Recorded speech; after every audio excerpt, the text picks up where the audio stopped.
ago, a team from South Korea visited us at the Ministry of Education. We're asking them for a loan to build the Bunsu campus of the Eastern University. The main campus are so many. They came to the Ministry of Education to do a presentation. They showed us 3 simple graphs. The graph, first one, they were showing per capita income of South Korea and Ghana in 1960. Our per capita income at the time was $189, and theirs was $154. Ghana was richer than South Korea. Then they showed us the next graph of the per capita income 3 years ago. And it was a sight to behold. If you're a Ghanaian, you were sitting there and you are sorry that what did we do wrong for 60 years? Way ahead of us. Then they asked us, why do you guys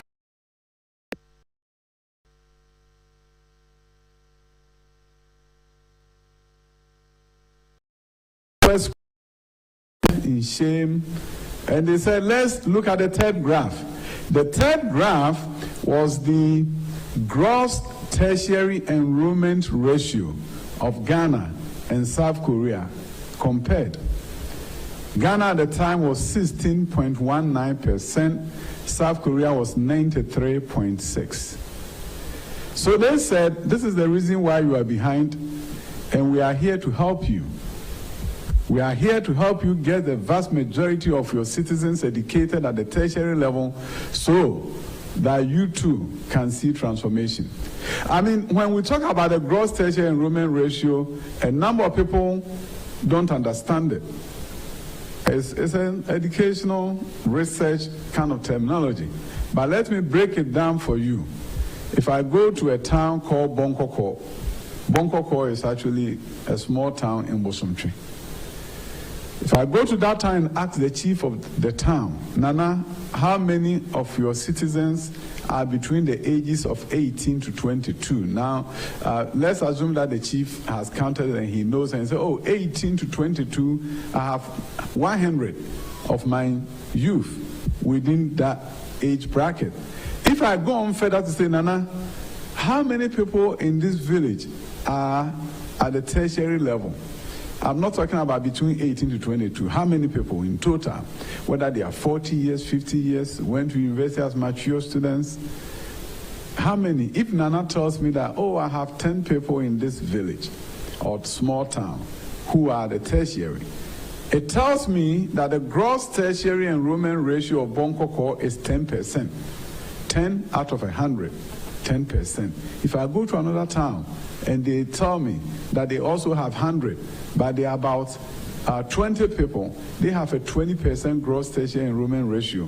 By every estimate, the one with 20% gross tertiary enrollment ratio is going to develop faster than the one with 10%.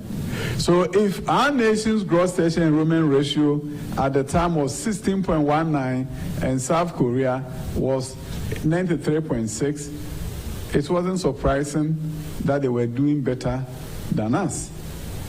Now, yesterday, sitting next to me was the ambassador of South Korea. He had come to introduce Quaker, their development agency, to bring the officers to come and see me. And he also began. 1960, you guys were richer than us. Today, we are here to help you through Quaker so that your country will be better. As somebody who has lived in America and built schools in Los Angeles, employed over 200 workers, I believe in myself. I think I'm capable of doing some big things. America has taught me that everything is possible. And that is what I bring to Ghana. There's nothing that we cannot achieve. Then I come to Ghana to see a South Korean ambassador sitting next to me, telling me, what is going on with you? I'm here to bring these people to help you. Come to think of it, they have a program that they have spread so thin, serving 40,000 students, And I know that the program is not going to change anything for us. But they are there.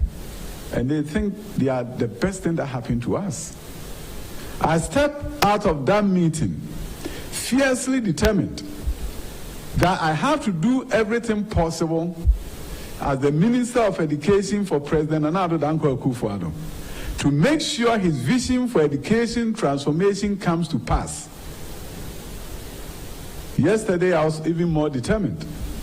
So when the president talks about making sure we have a 40% gross tertiary enrollment ratio by 2030, he's talking about serious transformation of this nation by 2030.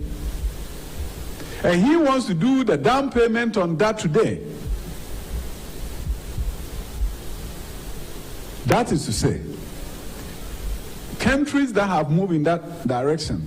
You see, our gross tertiary enrollment ratio now is 18.8%. We've been crawling, even the last 4 years, from 16.1 now, 18.8. If we go by this way, by 2050, we will not be close to where the South Koreans are. But the president is saying that, no, we can't do that. We have to do everything possible to hit the 40%. Let me give you an example of a country that is 40% in terms of gross tertiary enrollment ratio, Mauritius. They are booming. They are doing so well. Countries that are moving up in terms of tertiary enrollment, higher tertiary enrollment rate are moving up and they are doing well. But you don't do that transformation, move up on that trajectory without also looking at who you are producing in the education space. How many engineers are you producing? And how do you break down the walls so that any young man or woman can wake up one day and say, I want to do this, I want to be a software engineer, and there's no program that says, nobody says you cannot be. Somebody's going to tell you, dig generals, therefore you cannot be a software engineer. Software engineer. The best software engineers are the ones who understand people. Sociologists will be the best software engineers if we allow them. So we have to break the boundaries. Talk about somebody who did visual arts. How many of you did visual arts? I may not find anybody here, but because I hear University of Ghana don't accept them. Visual artists, the most creative people in this country, are prevented from pursuing most courses in this country. If you do education, you understand there's something called the Bloom's taxonomy. When we talk about what is the lowest level of learning, when, where, lowest level of learning, understanding, move on to comprehend, basic things. The time when you are really challenging your brain is not even when you are asked to synthesize and evaluate and analyze. It is when you are being asked to create. So if you are asked to, instead of saying the causes of pollution and why is pollution bad, and all those things, if a teacher asks you to create a town without pollution, that is when you are going to use your faculties at the highest level possible. So anybody who creates is more talented than those who just answers questions about when, where. So the visual artist look at you and he draws you. And you laugh at him and say, you are not smart. You go to most schools and they think the visual artists are not the smartest people. They are the most creative and talented people. And we tell them that you cannot be an engineer. We only allow you to do economics, even if you so desire. There's this story I tell of Kojo Mensah, who had a dream. In the dream, God was telling Kojo, he called him and said, Kojo Mensah, I said, my God, I'm here. I'm listening to you. And God says, Kojo, you're going to be the best engineer the world has ever known. Then Kojo replied and said, God, I thought you knew everything. God, you don't know me. And God said, I created you, I know you. You said, no, God, I'm doing visual arts in Ghana. So I will never be the best engineer in the world. If Kojo, however, travels to the United States of America, he can be the best engineer the world has ever known. We have to break the barriers, remove the boundaries, allow people to tell us what they can do, give them the opportunity. If they can't, you did your best. I have a nephew of mine who went off to University of Virginia, and we all thought he was doing pre-med. So whenever he was on vacation, we all call him doctor. When he was graduating from the university, the father went to the ceremony, and it turns out that he was doing sociology. And you know, father was not happy. Because the whole community, Los Angeles, the Ghanaian community, everybody called him doctor. But in America, there was a way out. There was a 1-year baccalaureate program, 1-year intensive science program at University of California at Berkeley. He went there, spent 1 year there. After that, he took the exam to medical school and he passed. Today, he's a full-fledged medical doctor. And when he went to medical school interview, they said that we want to select you because you did sociology, you understand human beings, and you'll be able to take good care of them when they come to your hospital. Will that be possible in God's Ghana? They will tell you the thousands reasons why you will never be able to do it. All that I'm saying is this. If you look at the fierce determination of the president in terms of the transformation of this country, it also calls upon us as the leaders in the education space to begin to look at how do we break the walls. And those are the boundaries that we are breaking at the Ministry of Education and create a pathway. Welcome, sir. Create a pathway so that the president's agenda will be fulfilled. We are starting a special program that will allow visual artists to become engineers. They come to first year, do engineering, drawing, and all those things, and then move up to do physics and mathematics. And some of you say, no, they can't. When you create a curriculum that says learning mathematics through art, and the visual artist draw a circle, put a line around it, or by the side, and you tell him that is tangent. Now he understands tangent. So what I want to remind you about is that the president's vision is very clear. Ghana ought to be transformed.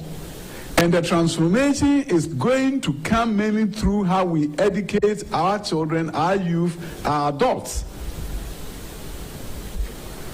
When you look at the human capital index of Ghana, it's 0.44. That means if nothing is done and done quickly, we are losing 56% of our human capital. The very resources, the human resources, the most important resource of this country, if we don't transform our education system, we'll lose 56% of it. So when you hear Nana akufo-addo talking about education, he's not just talking about education, he's talking about the total transformation of Ghana. So when we talk about all the initiatives that has been done, free senior high school, and some people will talk about free senior high school. It's not important and allow people to pay, and parents should be paying. Why is the government paying for them? And one of the things I hear is that, how is that sustainable? When people are well educated, they are the ones who are going to pay the taxes. When they pay more taxes, therein lies the sustainability of the free senior high school. So how can you have a gross tertiary enrollment ratio of 40% when the vast majority of people don't even go to secondary school? It's impossible. So you want to move out the country, you build a base, build a bridge from secondary to tertiary. And begin to look at the fact that you need to improve the quality of teaching and learning in our schools. We just made an announcement about the National Standardized Test, NST. What is it? In this country, what has happened to us is that when you go to school, the country doesn't assess you until after 11 years when you take the BEC. 2 years of KG, 6 years of primary, 3 years of junior high school, 11 years. That's the first time the government gets to see whether students are doing well or not. In countries where education has been used as a vehicle for transformation, sometimes they even do annual assessment. So when we assess the students early on, we're able to know what they know and what they don't know and what intervention we should be prescribing for them. So a parent of a student who goes to primary 2 and does the NST is able to know my son is reading or not reading. A report goes to the parent. Then the parent is invited to the school, sit down with the teacher. Teacher says, your child cannot spell. He cannot do comprehension. Therefore, we are going to work on it. We are beginning with primary 4 this year, testing all students across the country. Reports will be generated for schools. This is the first time primary schools are going to be held accountable for performance. This is the first time parents are going to get a report that indicates to them whether their children are reading at grade level, reading below grade level, reading far below grade level, reading above grade level, reading so well. And that report will go to the parents. So for those who are not doing well after the primary 4, in primary 5 there will be intervention across the length and breadth of the country in terms of what we do to improve the areas where the students are not doing well. Then we test them again in primary 6 to see have we made progress. So no student will get to high school and teachers will say that that student cannot read. So when you talk about quality education, you talk about quality intervention, but you cannot do intervention unless you have critical assessment data. And this is the vision of the president. Another area where you're going to see transformation is junior high school. Junior high school happens to be the weakest link in our education system, and it has been so since 1987. 1987 education reform did something that changed the course of history in education for this country. In fact, the course of history in terms of human capacity development. Because what did it do? Once upon a time, there were 7 years of secondary. From 1 to Form 5, lower 6, upper 6, 7 years. For those who went to great institutions like Edem, my brother, what it meant for him was that from 1, he could enter the library. He could go to the science lab. He had graduate teachers teaching him, right? 1997, they did something, cut off 4 years from that experience, made it 3. There was nothing wrong with that. What was wrong was the fact that the lower 3 was thrown to the elementary school system. The lower 3 was never implemented as a high school. The lower 3, the student wore the same uniform as primary 1 students. They were thrown into the old middle schools that were part of elementary. The old middle school that had no science lab, no library, nothing.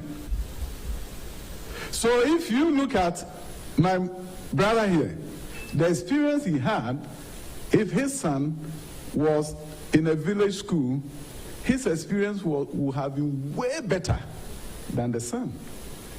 In any country, what you want to do is that generations after generation should be improving. They shouldn't be worse off.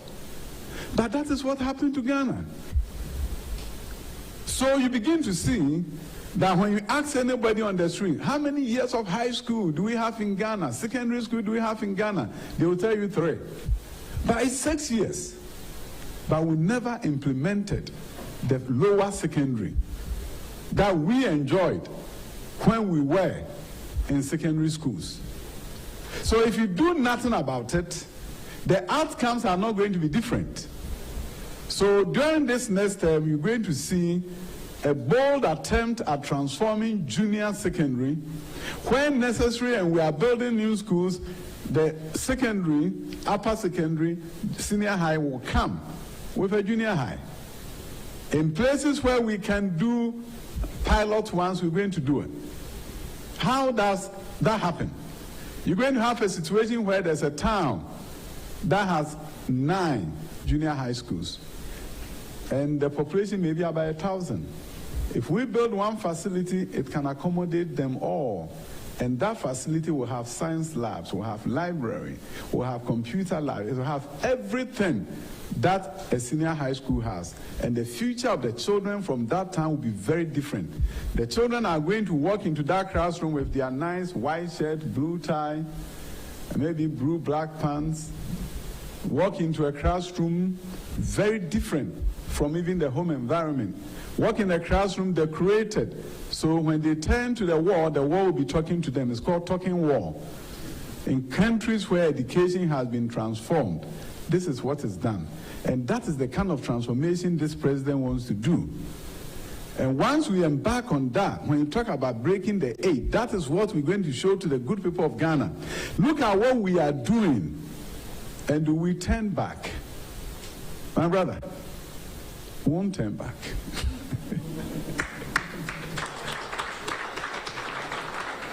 Because the transformation is going to be real. People are going to see the trajectory. So when I hear people talk about the quality of education is so bad these days, and this government is destroying education, I ask myself, does this person really knows education? Nana Opokrajimai, your former candidate for vice president, talking about education and talking about the country's education system is being destroyed. Are we serious? When you look at the fact that in 2015, 23% of students passed mathematics, and then 2020, 66% passes, and you tell me almost close to 300% increase, and then you tell me this one is bad. Then in order to make it bad and create the impression that it's bad, he attacks the 66% and said that the student cheated. In the midst of a pandemic, parents allow their children to go to school. In the midst of the pandemic, the president calls on the good teachers to go to school and educate the children to prepare for a test. They do that in the midst of pandemic, and if you won't commend them, you are destroying the credibility of the West African Examination Council. And somehow, West African Examination Council will allow Ghanaian students to have a good time and pass the exam so well against Nigerians. When 411 students got 8 A1s out of the 465, about 65, 465 total students in West Africa, Ghanaians took 411. And you think West Africa Examination Council will allow Ghanaians to just have a nice day and pass the exam better than Nigerians? I believe that politicians are our worst enemies. When you do that, you are telling the good people of Ghana that we, the politicians, don't know what we are doing. But I think we know what we are doing. We've been put here to do the right thing for the good people of Ghana. We've been put here to ensure that history will vindicate this president and his vision. We have been put here to ensure that we do the right thing in education in other spaces. So I tell people all the time, and I will not come here to lambast another party in education. If they did something right, I'm going to say it. I talk about e-blocks that were located in the right places that have benefited Ghanaians. If you put an e-block a day school in the middle of the city like Domiko Abinya and Frafraha, it will be full. We have even added more buildings to Domiko Abinya, and it's packed with students. But if you put an e-block at Nsaura, and children have to walk 20 miles, and they have to go and rent a place in a place where they don't know, and parents are struggling, I'm going to tell you the location was bad. Based on facts. But if Nana Dankwa Akufo-Addo have had a vision and the vision is going well, we should come and say it's so bad and find reasons to undermine it because it's another party doing it. Is that how we move our nation forward? No, that's not how we move our nation forward. Nana Dankwa Akufo-Addo's vision is clear. He wants to transform this nation. He wants to transform the education system to make it fit for purpose so that our future will be different, our future will be brighter, and that is what is happening when you talk about, I don't like free senior high school. You don't like it. That is not a problem of a village folk from Bontefufuo. Bontefufuo people love free senior high school because that's the best thing that ever happened to them. And they are going to continue to thank the president for such a bold agenda. Creating a level playing field for the rich and the poor is the right thing to do, because in the pond of the rich, the talent has all been fished. And I believe that we have the talent to turn this country around. I believe that we have what it takes to change the course of history of this nation. And that is in your hands. That is in your hands. If you decide that you will put efforts into making sure that we do what is right and stay in power for a long time to change the fortunes of this country, is going to happen. If you get disappointed and you give up, then we're going to give up power to people who, despite their best of intentions, may truly don't know what to do. Because anybody who tells me Free Senior High School is bad may be a nice person, but she doesn't know what to do. And do you want to hand over power to such a person? The course of this country will be different. And you don't want the course of this country to be different. We want to follow the trajectory and do what is right and change the fortunes of this country, so that when we look back at history, we say that we were part and we fought hard and the nation changed. This generation must change Ghana. We can't afford to look back and say, I wish we had done that. We wish President Akufo had stayed in power. All of you will say life would have been different, right? Don't let us, 20 years from now, say the same thing. Thank you for such a wonderful opportunity.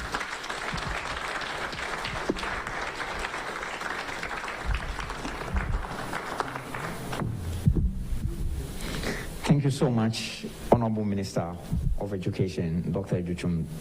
He made mention of the fact that the free SHS is to transform Ghana. And I remember the president said that he's not mindful of the next election, but the next generation. So I think this is in the right direction. So it is just expedient on our part to go and then let Ghanaians know the very essence of the free SHS. Thank you so much once again, Doc, for a very wonderful delivery. Okay, so one may ask why Doc needed to proceed after his acceptance speech to giving the address. It dawned on him to excuse us so far as the meeting is concerned. So if you don't see him in our midst, he has other equally important activities to attend. And then, as he rightly said, he will come back to us some other time. So once again, thank you so much. Ladies and gentlemen, as you can see, the high table is packed. Somebody should say packed. What are you seeing at the high table? Tescon. Tescon. Okay, so on this note, we duly acknowledge all the other dignitaries that came with the Minister for Education. Okay, so let's proceed. At the juncture, I will invite to the podium Madam Edem Attipoe to give us an address. Madam is the first, if you don't know. So the females, please just give me the audience and then listen up. Madam is the first ever female aircraft marshal in Ghana. Somebody say, yeah. Of course, she has 22 years working experience, even with the Ghana Airport Company as a senior staff. And then she's also the founder for Let's Go Parent Smile Foundation. She's a motivational speaker and a product of Temple University, Japan, and also the Tema West Women's Organizer, who is aspiring to be the next regional women's organizer of the new Patriotic Party. Let's give it up to Madam Attipoe.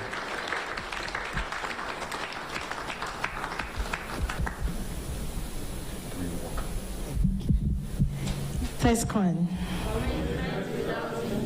Tescon. Tescon.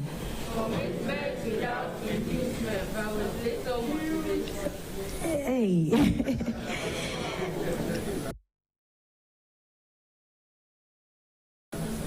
Am I obliged to say acting chairman?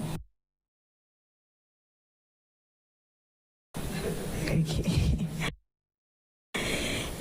All protocols observed.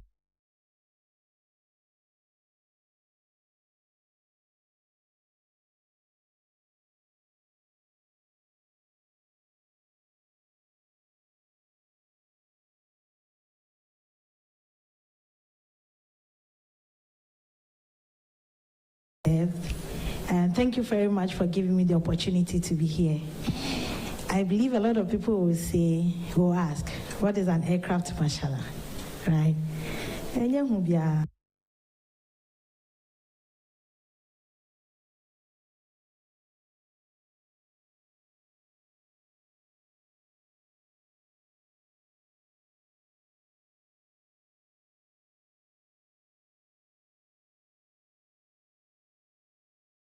Me paki plane, me to choco plane asi.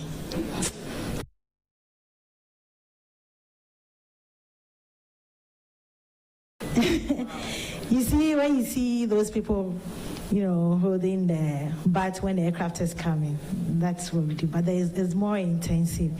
And I have 22 years in experience in the aviation industry.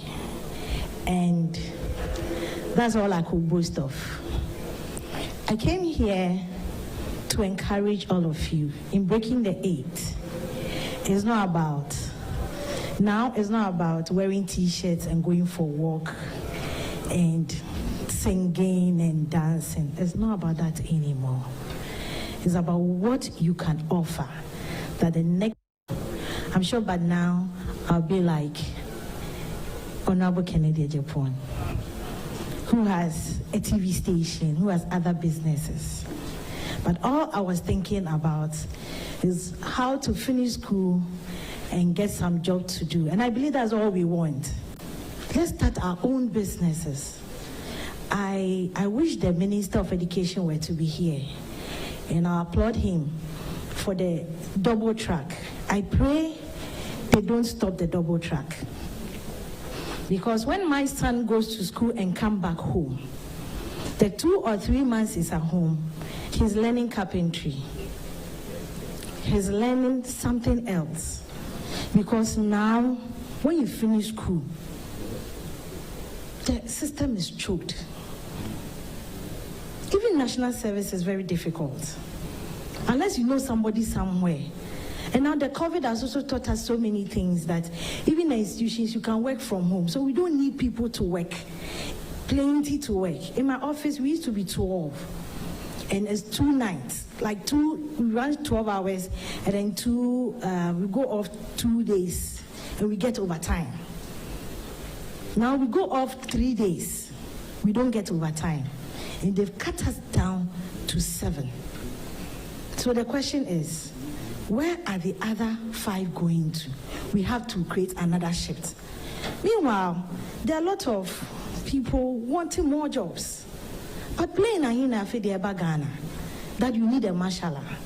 Now we have aero bridges. So we have 6 aero bridges. So the other base, we don't even need a marshal to marshal again.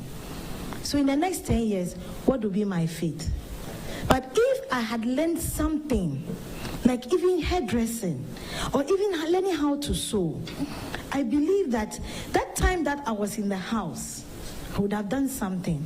And then my next neighbor would say, hey, and can you MPP and can double track he? Can you be on way you ultimate my MPP?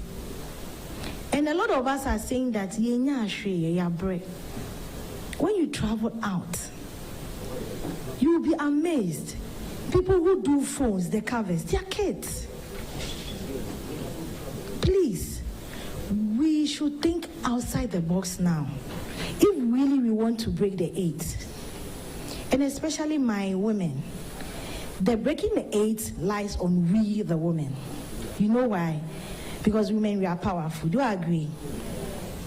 We are not vulnerable. Do you agree? Right? Should I give you 2 examples? And we are not vulnerable. It's the men who are vulnerable. When you go to funerals, who do you see by the dead bodies? Mourning the dead body. Who do you see? Put a man there. He's either drunk or he's chewing bese. Honorable Mebwa. It's true. That is one example. And I always tell people this. In the night, excuse my language, when you see prostitutes, you know where they stand? In the dark. Trying to get a man he doesn't even know to sleep with and get money. Put a man there. She's either having a gun or with a friend.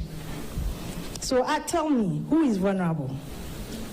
So I believe that whatever we women want to do, we can just do it like this. But our culture, when you're a woman and you want to stand up, number one. Number two. It's not baby. But we've passed that age. Now we have to break the 8. Women, let's stand and hold it by the bone.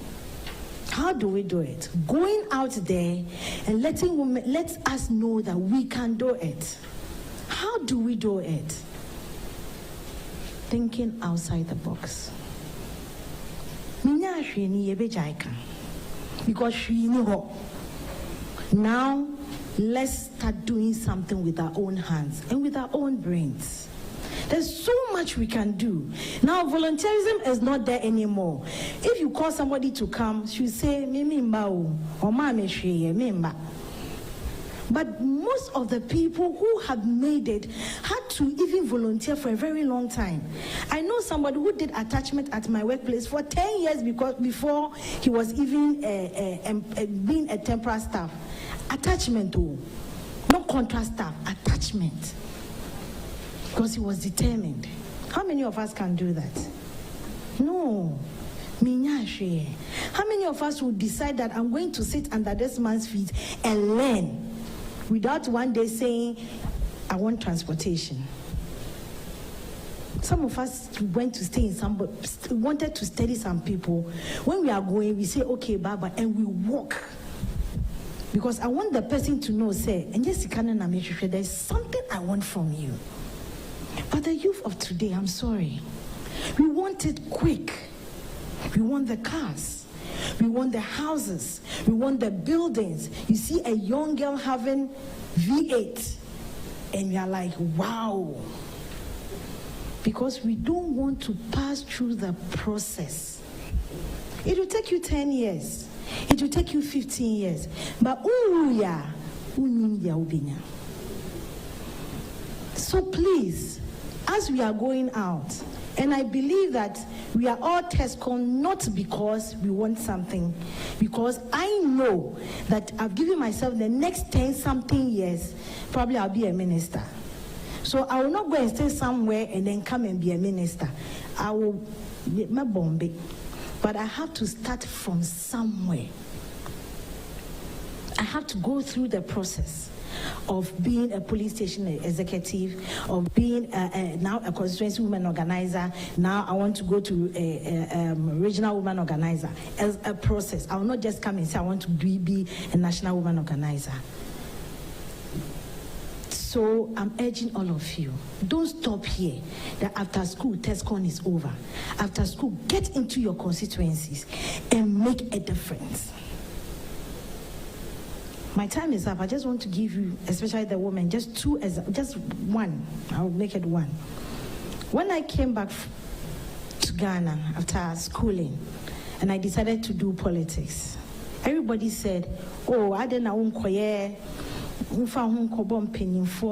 because you work with school there, because then you will give you something. I said, no. I want to create an impact down there. So I managed to be a police station executive. Then I started creating the difference. Then everybody realized that, as a woman, police station executive, as a constituency woman, because the kind of innovations and kind of things I was bringing up, people were, why? I said, yes, because I want to be woman organizer. And then when they mention your name, you're like, oh, Sagel, no. It's not about success anymore. Success is nothing. It's about the impact. A good impact in you and your society. That is what I live with you. If indeed we want to break the 8, let's create an impact. And then we'll do that. Thank you very much.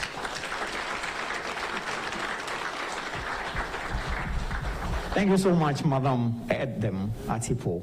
She said something.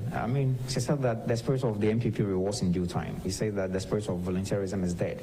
But we want to assure Madam that even in our dispensational generation, we will want to revive the spirit of volunteerism. If we are so close to some of us, that is what we've done for the party over the periods. Even as we speak to you, some of us, We are still struggling one or two, but we will never stop executing some Mondays on behalf of the New Patriotic Party. So, Madam, thank you so much for those wonderful words. I've been joined by Michael, so I'll call Michael to introduce some of the dignitaries that we have here, and then we proceed to the main topic. Thank you so much. So, Michael, join me on the stage. Thank you very much, Gabi. That was a very nice introduction, by the way. So, just to know that it is proper to acknowledge authority when we have them among ourselves. And so once I mention the personality's name, I would really be glad that you would give them a resounding round of applause just to acknowledge their presence in that particular regard. So we have Mr. Kweku Apia Mensah, who is from the New Patriotic Party from the United Kingdom. Kindly do it for him while he gives us a wave. Thank you very much, sir, for joining us. We have Mr. Robert Tetefio-Adjase from the Jubilee House. If he's here, he should kindly wait for us. Thank you so much, sir, for joining us. Again, we have Mr. Tony Arthur, who is the former Electoral Commission, Tescon UG, and he's representing Salim Mustafa. Sir, thank you so much for joining us. It's a pleasure having you here. We have Mr. Christian Ama, who is the Ugacc President-elect. Mr. Christian Ama, if you are here, kindly give us a wave so that we can acknowledge your presence. Yes, he's actually seated at the back. Thank you so much for joining us, sir. We have Reverend Alex Ahyaju. I don't know if I got the name right. He's the chairman of NPP Germany. Sir, kindly give us a wave. I'm very sorry if I mentioned your name wrongly. Apologies. Agyapong. Apologies. That was quite easy for me to have known. I'm very sorry, sir. Mr. Reverend Alex Agyapong. Thank you so much, sir, for joining us. So for the rest of the activities, Gab will be taking you through the program outline. Thank you so much. Tescon. Oh, your energy levels are very down. Tescon.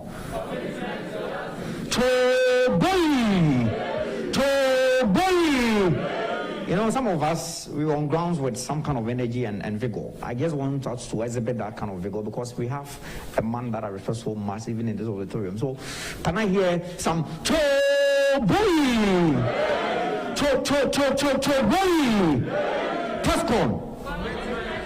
Tescon. All right, thank you so much for that wonderful response. And before the big man, that is what we normally say, will man this podium, I want us to have a quick remark from the regional Tescon coordinator in the person of Mr. Daniel Oben, who happens to be a brother and a friend and a representative of the regional youth organizer. Let's welcome Mr. Daniel Oben. Thank you very much. Commitment. Commitment. Okay, so thank you very much, Gabi, for this opportunity given me. I'm highly delighted to be here with you, friends. I think we have to clap for the president for City Campus, Roxanne. Please give a round of applause for him. Initially, when he brought the idea for this particular program, I nearly rejected it because looking at our outline, we have about 52 institutions in the Greater Accra region. We are conducting elections, vetting processes, handing over a whole lot. So when he brought the idea, I nearly rejected it.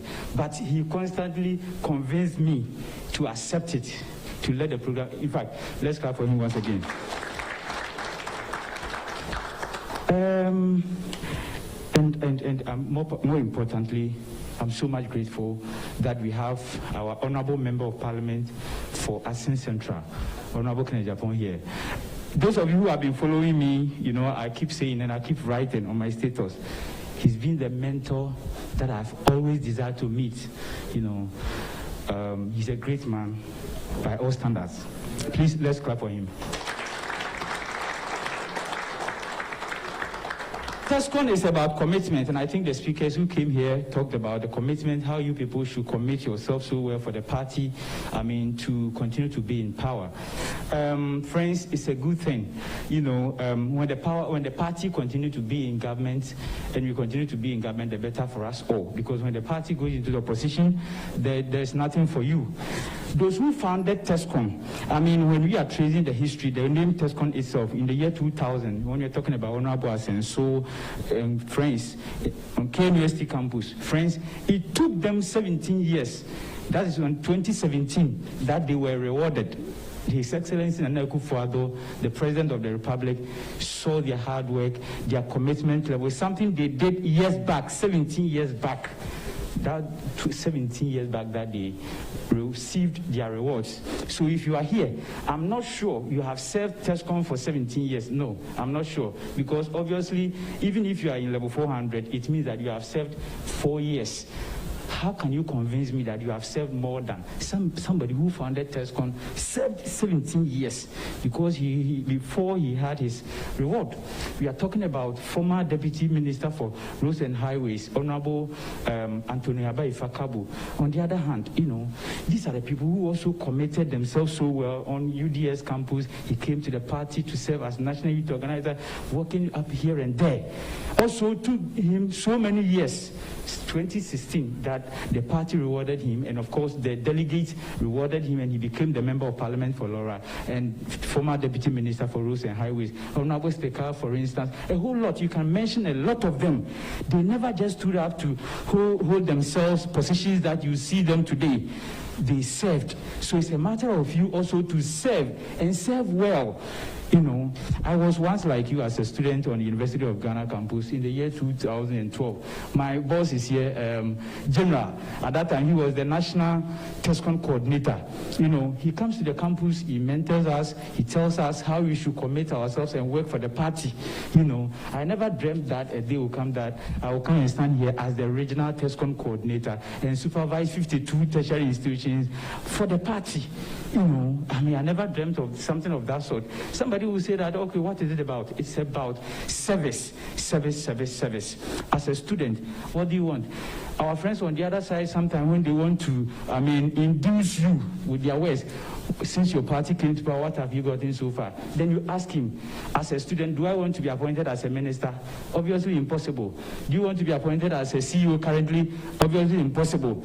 But what is due you is after school, your place of service to do your national service, that one, I must ensure that at least it passes through the right channel to get to the NSS, to ensure that you get your place of choice.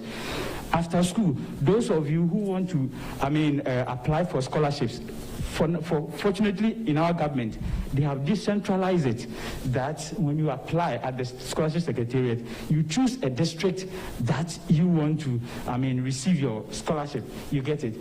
And when you choose a district, you let us know. The regional youth organizer will follow up. The MCU over there is the chairman for all the committees. You get it. We will link up with the person to ensure you are also a Ghanaian. You get it. You're also a Ghanaian, and you also deserve better. Your service that you are rendering today must yield positive results tomorrow. You get it? So these are the things that as a student you deserve. So when they ask you, what have you gotten so far, you tell him, I'm still a student. I can't be a minister. Me, myself, as your regional Tescon coordinator, I'm still also a student as well, doing my master's, you get it? And my master's that I'm doing currently, because the party came to power, I had the opportunity also to apply for the scholarship, and I had about 70% paid off. You get it? It's the same thing that will happen to you. I see future ministers here. I see future MPs here. I see future CEOs here. I see future great leaders in our party here. So please, let us continue to serve the party and serve well, and the future is bright for us. So thank you very much, and God bless you all. Thank you so much, Daniel, for your words. He said something that once your party is in power, endeavor to search for scholarship. Myself, I'm looking for one. So, Danny, after here, I'll see you. And then, all right. So, Tescon. Like I'm told, we have some Moral boys in the building. Like I want you to heat the place up. Are you ready, Moral boys? So, who can lead us in the party anthem? Who knows the party anthem for 5 CDs? Me, I'm not like my papa here, so I can only give 5 CDs. So, who knows the party anthem? Why the president? Roxy, you are the custodian of Tescon on campus. But before we do that, let me quickly introduce a very fine gentleman in our midst. He is the founder of Patriotic Giants. How many of us know Patriotic Giants? Of course. And then he's also the coordinator of Tescon in the Wales, United Kingdom. Let's give it up to Mr. Pa Asante. Thank you for your service to the new Patriotic Party. Of course, let me also seize the opportunity to acknowledge the work done by the President, Ben Roxen. You've done a yeoman's job. Keep it up. And one day, as one big man told me, the spirit of MPP rewards in due time. Mora boys, please, are you ready? All right, so let me hear you, and then let me have you warm the place up. So over to you, Mora boys. Let's hear you.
So much.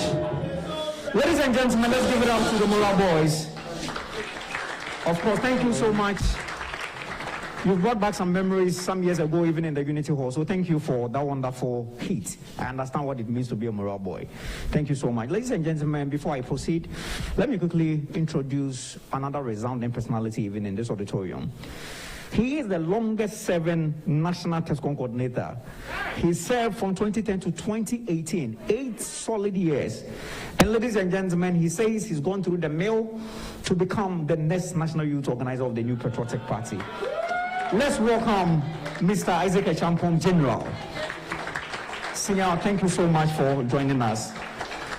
Now, the theme and the discussion is consolidating our gains, the role of University of Ghana City Campus Tescon to break the 8.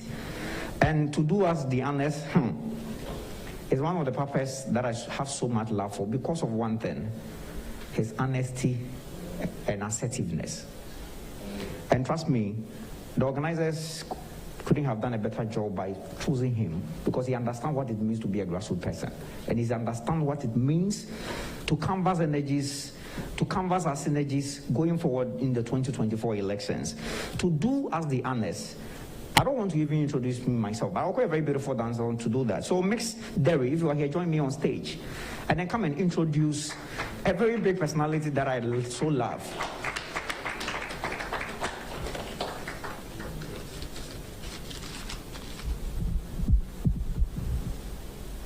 Thank you very much. A good evening to you all. So our keynote speaker for this August occasion is a politician and a businessman. He represents the Asin Central in the Parliament of New Patriotic Party. He was born on the 6th of June, 1960, at the Asin Dumping in the Central Region. He had a secondary education at the Cedar College in the Central Region and holds a GCE level, A level in Addis-Ababa College. He studied in Fordham University, New York. As I said, he's a businessman. He's a farmer and the director of Asin Farms. He's also into Supercare Group of Companies and Hollywood Shopping Center. As a politician, he was first elected as a member of parliament in 2000 to the seat of Asin North. He retained his seat in 2004 and in 2008 in the parliamentary elections. In 2012, he was elected in the new seats as the Asin Central and was re-elected in 2016. Again, in 2022 or 2020, he regained his seat again in the general elections and is still currently the Member of Parliament for the Asin Central. He's hardworking, very kind, and a very intelligent man who helps others and encourages them a lot. He's currently the chairman of the Defense and Interior Committee of the 8th Parliament of the 4th Republic of Ghana. Ladies and gentlemen, we are very honored to have such a man in our midst, a man that has impacted a lot, a man that is impacting a lot, a man that will incite the youth into making a change, the change that we want to see in Ghana, in Tescon. Tescon. Tescon. Tescon. I would humbly implore you to give him a standing ovation. Ladies and gentlemen, I give to you the father of the youth, Honorable Kennedy Ohene Agyapong. Thank you. Also giving honor to whom honor is due, represent unto you the Honorable Ohene Agyapong. Papa.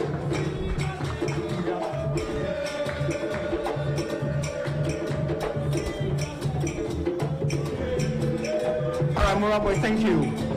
Thank you, Moral Boys, thank you.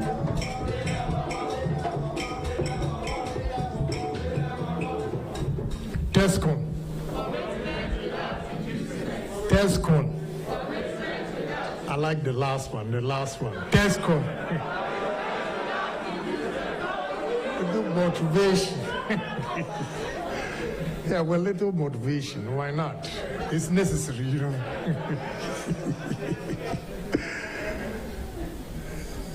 Good evening, Tescon members. I deem it a great privilege to be called upon to deliver a speech on how far we've gone as MPP party, the gains, and what is expected of my fellow Tescon members in the next coming years. Once again, I say good evening. Before I start, I want to give you a piece of advice. And the advice is that time is money. Time is of essence. Anybody who wants to succeed in life should marry his time and marry his job. Marry your time and marry your job. You know, you gave me 3 p.m. I was here 2:46, and the whole place was empty. Fortunately, I live just across Movenpick, so I had to go and sleep. You know, it's an indication that, with all due respect, you don't take whatever you're going to do seriously. Because if you give us 3 o'clock, I had already given another appointment, 5. I don't know what time it is now. I have to call and say that, you know, I'm running late because the program is already late. Young men and women, if you want to succeed in life, don't play with time. I hate a situation where I'm inviting you, I will tell you, go between 2 and 3, 4 and 5. What is that? You were specific, you said 3. So I was here 2:46. I saw the organizers, but the place was empty. I said, oh boy, please don't do that again. I like Tescom a lot. Under normal circumstance, I wouldn't have come back. That's the gospel truth. I wouldn't have come back to teach you sense.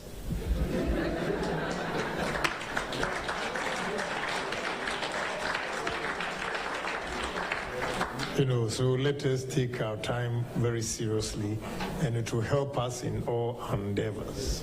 Thank you very much. I don't know how many minutes you're going to give me, because I can go on and on and on and on with a topic given to me, you know. First of all, I want to encourage Tescom members. And my friend here, I know today you will change when you hear me. And I like your spirit. That's a good one. We welcome you.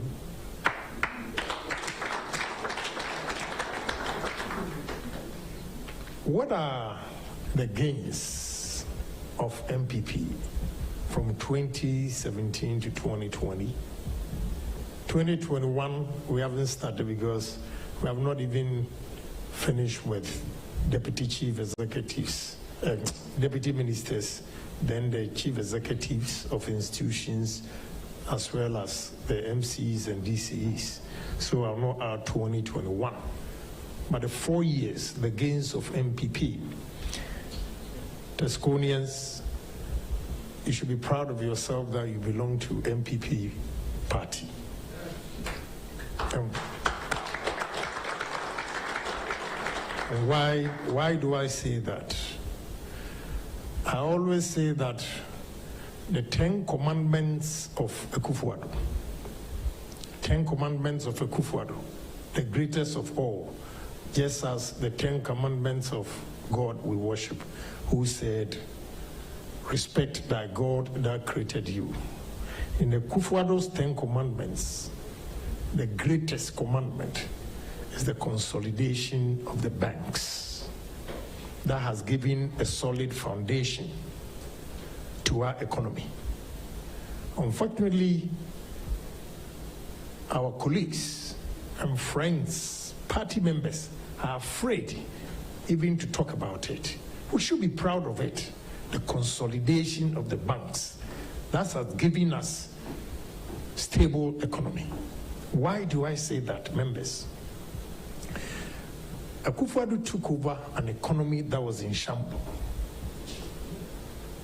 First of all, I like giving practical examples so that we're not going to be seen as bookish, but what actually happened. In 2015, in 2016, I'll take the 2016 April when President Mahama came to Parliament to address the state of the nation, and he said, the Security Exchange, Bank of Ghana, has not helped the country because they've allowed some fake microfinance institutions to collapse our economy. And he mentioned God is Love and one other one there, all in BA, DKM. My question is, what did President Mahama see that time for him to be prophetic? What did he see? He's the president. He knew all the transactions that were going on in 2015, 2016. He did mention only the microfinance and savings and loans, but the big banks, the commercial banks, were worse. I start with my sister-in-law. I took her to China. I gave her money to buy these, your weave on or whatever. She came, she started selling, opened an account with GN Bank. Then she goes out there to withdraw money, just 1,000 cedis. And the bank, till date, I don't know if they are going to pay her tomorrow.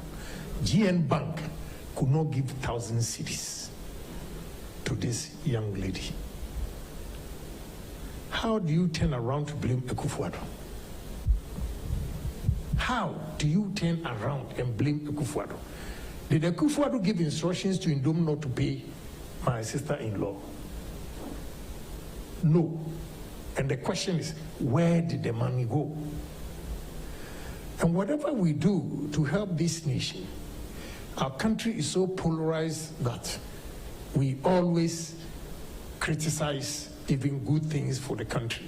Why I say that is that people are condemning, we are not bold to praise Akufo-Addo and his government, especially the finance minister, for taking bold decisions to consolidate these banks. Recently, if you've heard or listened in the news, what they are talking about, this same GN Bank, in 2 years that he established his bank in Chicago, 2 years, monies that were transferred from Ghana, the poor country, to that rich country, is $138 million. And my sister-in-law, 1,000 cedis, she cannot be paid. Please, give Akufo-Addo a big class here. You take Heritage Bank. Heritage Bank, the stated capital to establish a bank in 2015-2016 was 120 million Ghana cedis. What Heritage Bank did was that he deposited 30 million in his agri-court account. This 30 million, as soon as he deposits it, he gets a bank statement, which is 30 million. He takes the 30 million, about 29 million, to Sarago, another company of his. And this 29 million, he will take a receipt or the bank statement When we add it to the 30 years, 59. He takes 28 million out of the 29 to his wife's account. 28 million.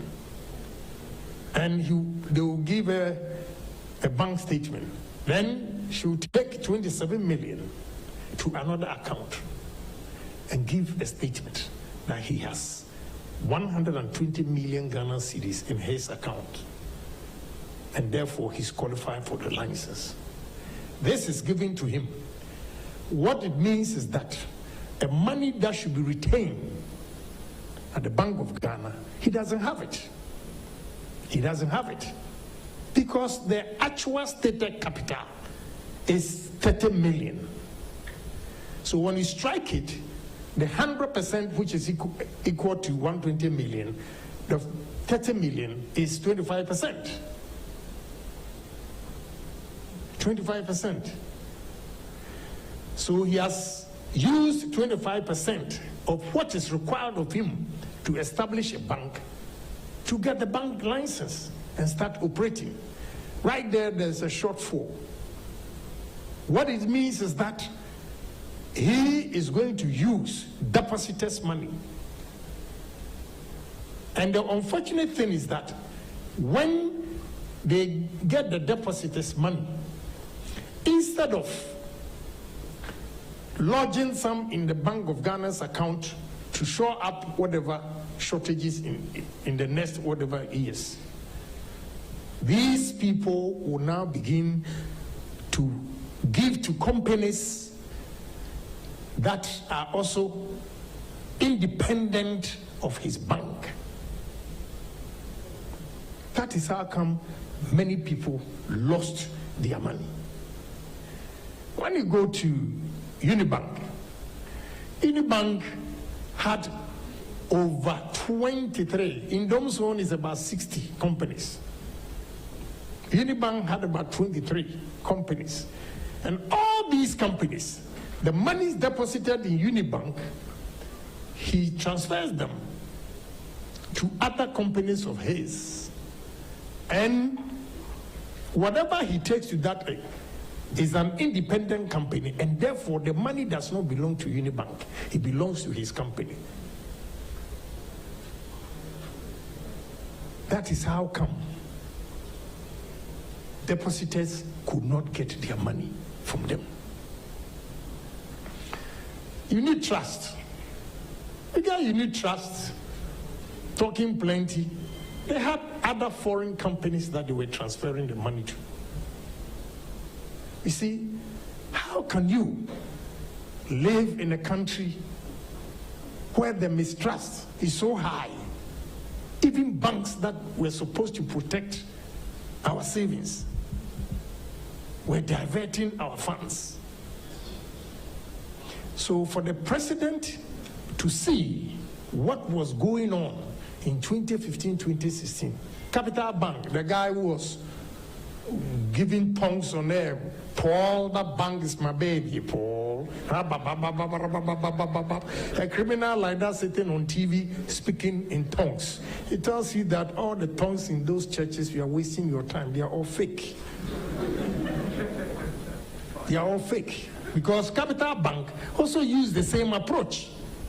He didn't have the stated capital required. And they gave them the license. So they were using depositors' money. And the monies that were being deposited at Capital Bank, it was certain companies in Zimbabwe, South Africa. And he's lost all those companies. That is how come we cannot get our money. Come to microfinance and savings and loan. See, Ideal Finance.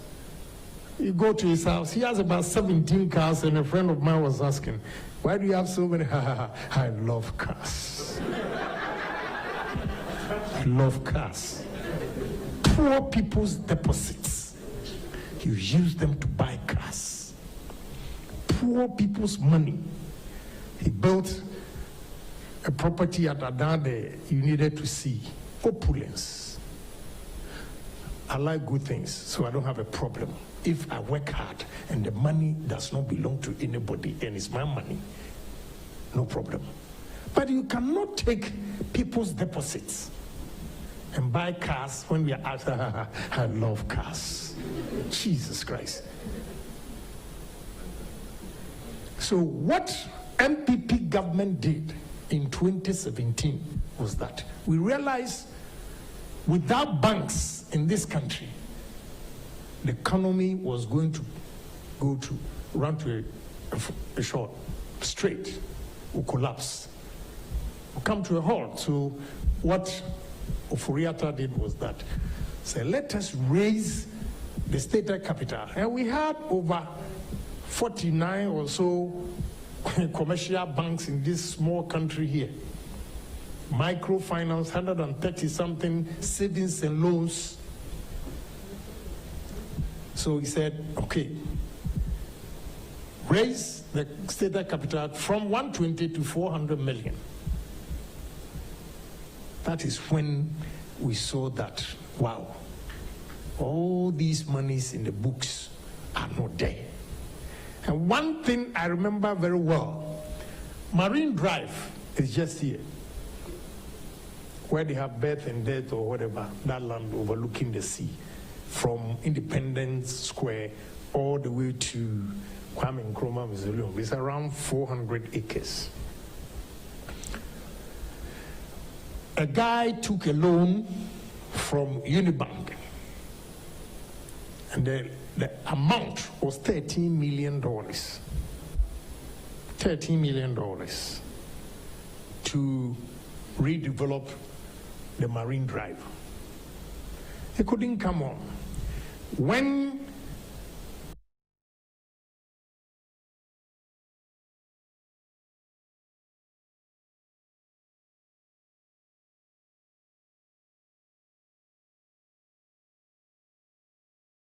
$250 million. $250 million. That's what Dr. Dufo recorded. So when I started hitting him, then the guy came out. He said, my brother, please, it is only $13 million I took from the man. $13 million. But in his books, for the government to assess its worth, if it's worth paying depositors money and collecting whatever investment he has, that is how much he quoted. So you ask yourself, where is the money? So Ken Oforiatta decided that, look, if we don't consolidate these banks and cushion it, the country will run to a halt. That's a prudent management. I'll give you one example. Obama inherited similar economy from George Bush Jr. Banks were collapsing in America. Merrill Lynch, Water Chase, Citi, all those banks were collapsing. He had to pump in money for these banks. That is why you see America the way it is today. And that's exactly what Ken Oforiatta and MPP government has done for this country.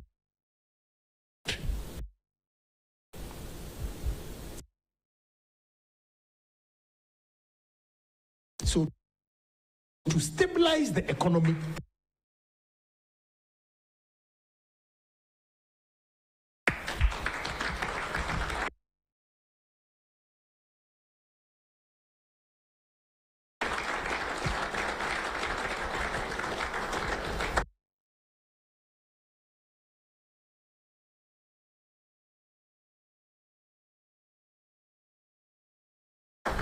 thank you. To stabilize the economy, government needed to pay the depositors. So all those monies that were siphoned outside the country from different accounts, the government decided to cushion the banks. You don't get physical cash, but your money is on record that you saved so much with this bank. It is still there. Microfinance, similar thing happened, but they've paid them all their monies, savings and loans. And the total amount is 21.5 billion Ghana cedis. 21.5 billion Ghana cedis. If you don't know the achievement of akufo-addo, this is the cardinal, that is what I say, the first commandment. Now, the basic question I ask is, assuming our banking sector were doing well, do you know what we could have done with 21.5 billion? Do you know what we could have done with 21.5 billion? Now, another achievement out of this is that we took over January 7th, 2017. By April 17th, Ghana had won herself out of IMF harsh conditionalities.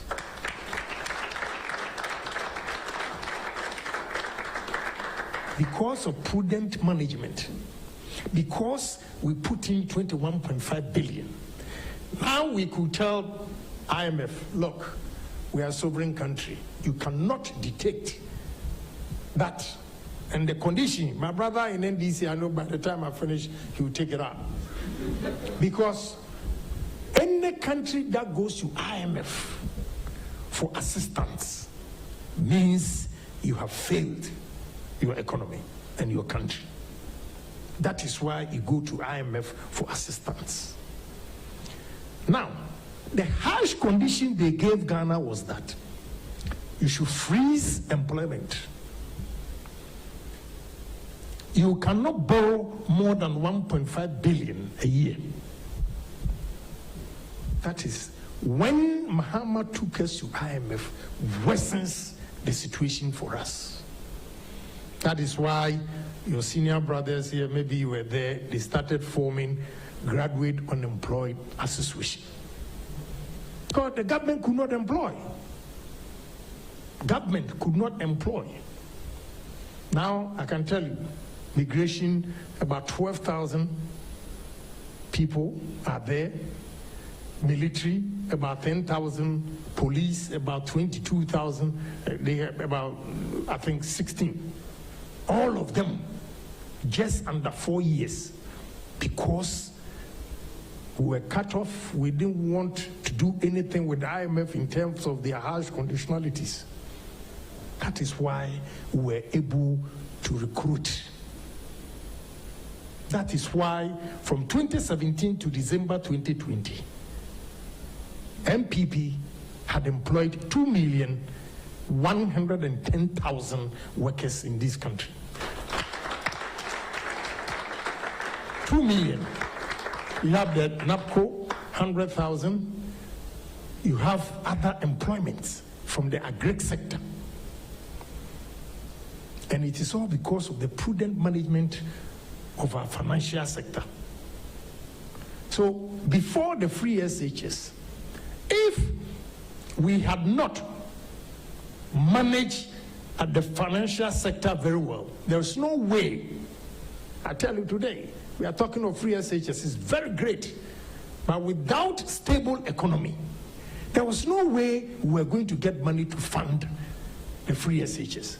So the basis and the foundation of our solid economy is because of the financial sector, prudent management of the financial sector, the recapitalization of the banks. That is why our poor brothers and nephews are going to school today. I am the greatest beneficiary of free SHS. You know why? And I said that in Parliament before I could finish. Colleagues were getting up from the other side. Why I say, sit down and listen to me. Why you have benefited more than any parent is that every MP, whether NDC or MPP, you wake up in the morning and parents have lined up with their kids coming for school fees. When I see the queue, then my heart goes up, beating. This time, when I sleep because I wake up in the morning, my gate is see-through, and I don't see any long queue there.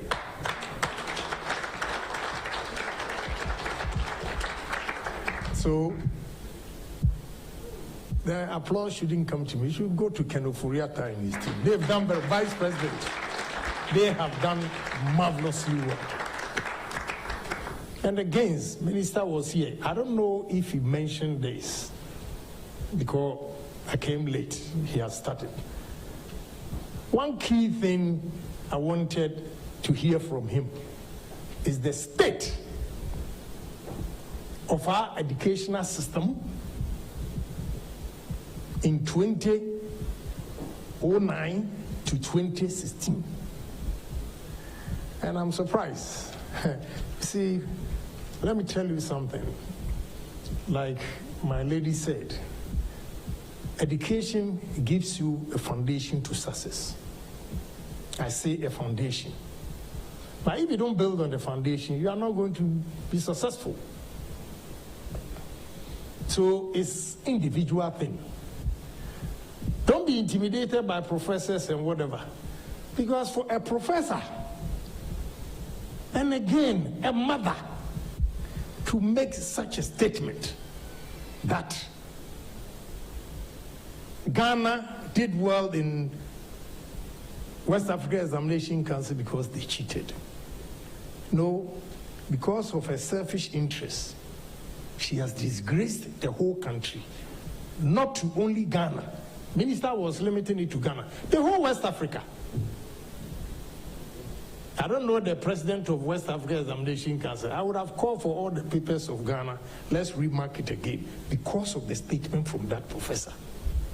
How can you call her? She's a professor. I was going to, you see, Mosi Manoya. My friend, you should like good things. If you like good things, you do good things for your country. This woman, I met her at VIP there. I asked, no. You know, I just ask. You are laughing. I'm very, very serious about this. You know, when you shoe here, a shano pa, a sambe pa, a dear bear pan, and you fell Ghana. Yeah, Nanny Trins, who I am said dread logo, the bisa pesre. Rasta, maybe my old fashioned tea. I'm telling you, I saw it and said, Minister of Education, who show out the conference in me. No, I'm serious. Look, Obi a opa the panel. Obi opa the panel. On would me yema at the pa essence. No nima the pa. Have at the papa back country. No wonder in her tenure we have 23%. 23. And have you forgotten the fight between the first and second lady and the teacher or headmistress at Kukurantumi? Chalk, common chalk. And the woman flared up, insulting, chalk. Under this woman, 92,000 teachers were recruited, worked for 2 years. She couldn't pay them, and all they did was that they'll give you 3 months out of the 2 years. And she got nerves.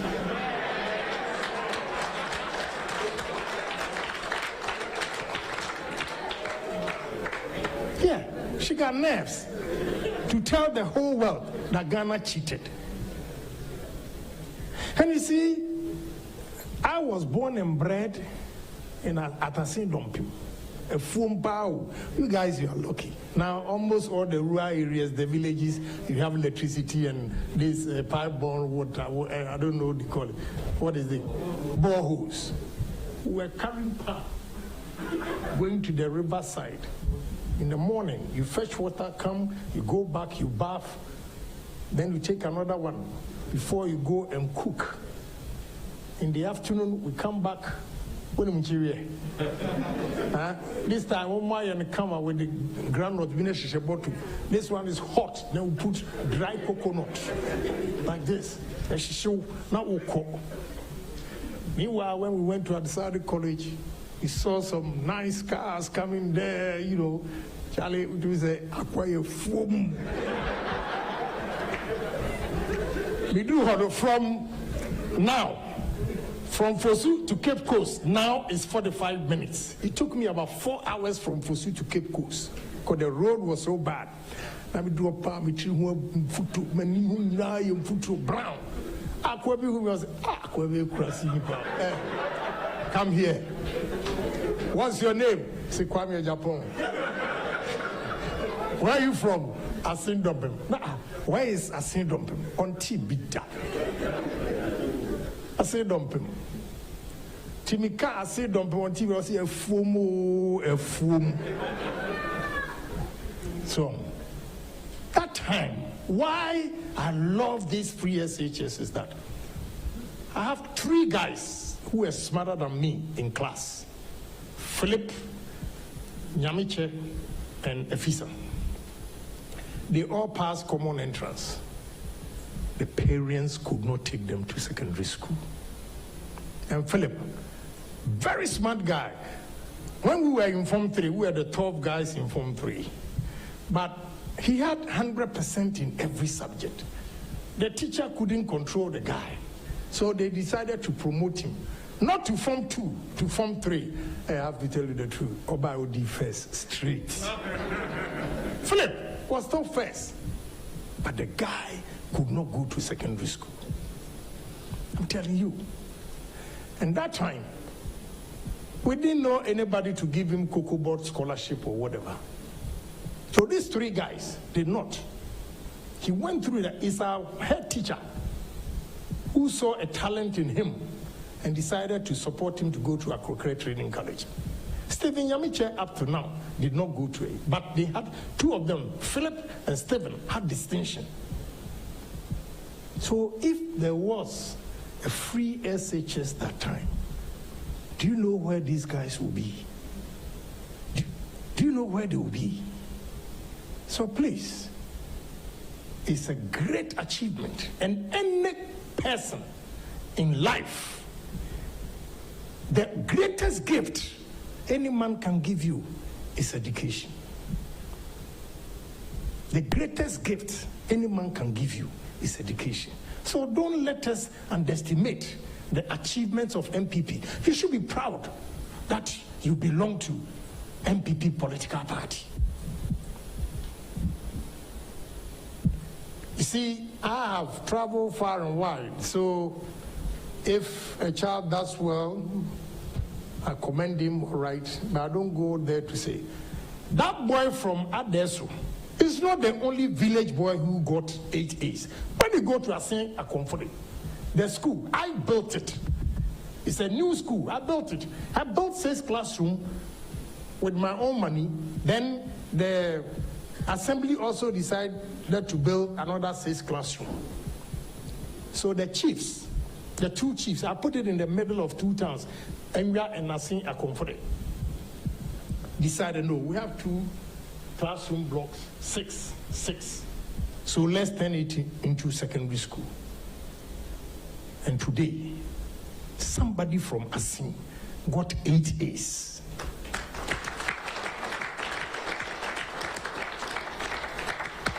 Somebody from Obri Yabua got 7 A's and a B. The message is simple. This brains that we have, it is not where you come from, but the opportunity that is given to you that will determine whether you are God's creation or not. That is the gospel truth.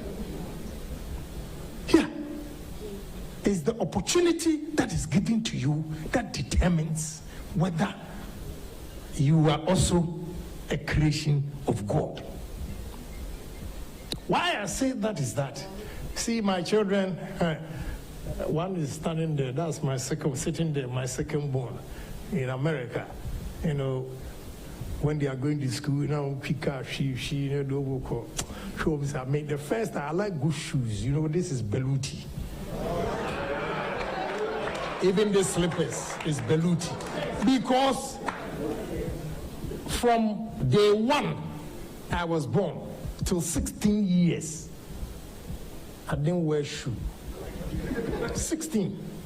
And when I wanted my father to buy me a shoe. He traveled to London. I didn't know. He didn't tell me. He said he's going to Accra, not knowing he was going to London. And he was deported. He was deported. Me, I didn't know. And where my father was a teacher, all his friends were teachers. So teachers and their children. But that time, I'll go to a friend's house. Then he will go and bring his Christmas gift that has been bought for him. Oh, my father bought me a shoe. We're 4 guys from teachers' quarters, I would say. 3 of them, their parents bought them shoes. My father had gone to try his luck and was deported. I didn't know. He came, and I will never forget that because, I don't know, Reverend Monomoyini Kakra, Kumasi Home Store. That was the first time they opened Kumasi Home Store. So we combed everywhere, there was no shoe. So I decided, menene kosa sunyoma for kriya me tuguye. Na me boko kochna baby crab. Man ko mendi Christmas maybe because swa watching bura no bantima race course. Nsio sa ni ameduane edi. So some ladies in the house convinced me to go home, and when I went, they gave me good slaps and sent me back to my village. That is how come I finished it. I went to Asedompim, then straight to Adisada College. So when my auntie saw my clothes, they were in a plastic bag. She got furious. That time my mother was in Accra. She got furious, insulting my father.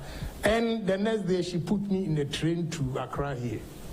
When my mother saw my things dirty, she started crying and asking, what do you want? So we pursue. Yeah, my shoe now 600 requirement because of the slab. Way simple. It's $1,800. Because the slap that they gave me, my father gave me, I said to myself, one day I'll be somebody. You know, so please, don't take these achievements kindly at all. What free SHS has done to some of our nephews, our nieces, our grandchildren, my brother and sister. Uganda and Kenya have come here. Maybe you didn't give the minister time or he was in a hurry to go. He would have given you all these details. Have come to understudy how we implemented this free SHS. So please, be proud of yourself that you belong to a great political party. Now, no jobs. No jobs. What MPP did in between 2017 and 2019, I would say 2019 because of COVID, 3 years, MPP has helped private sector, businessmen, entrepreneurs, and before the election, 232 companies under various stages. 76 were fully operational.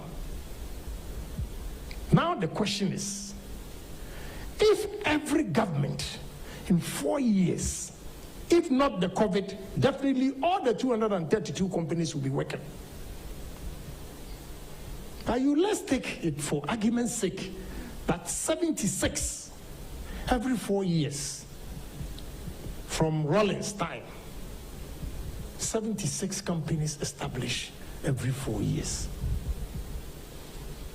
From 1981, calculate and multiply it by the years, and you get the number of factories in this country. So 232 factories within 4 years. Brothers and sisters, it's a great achievement.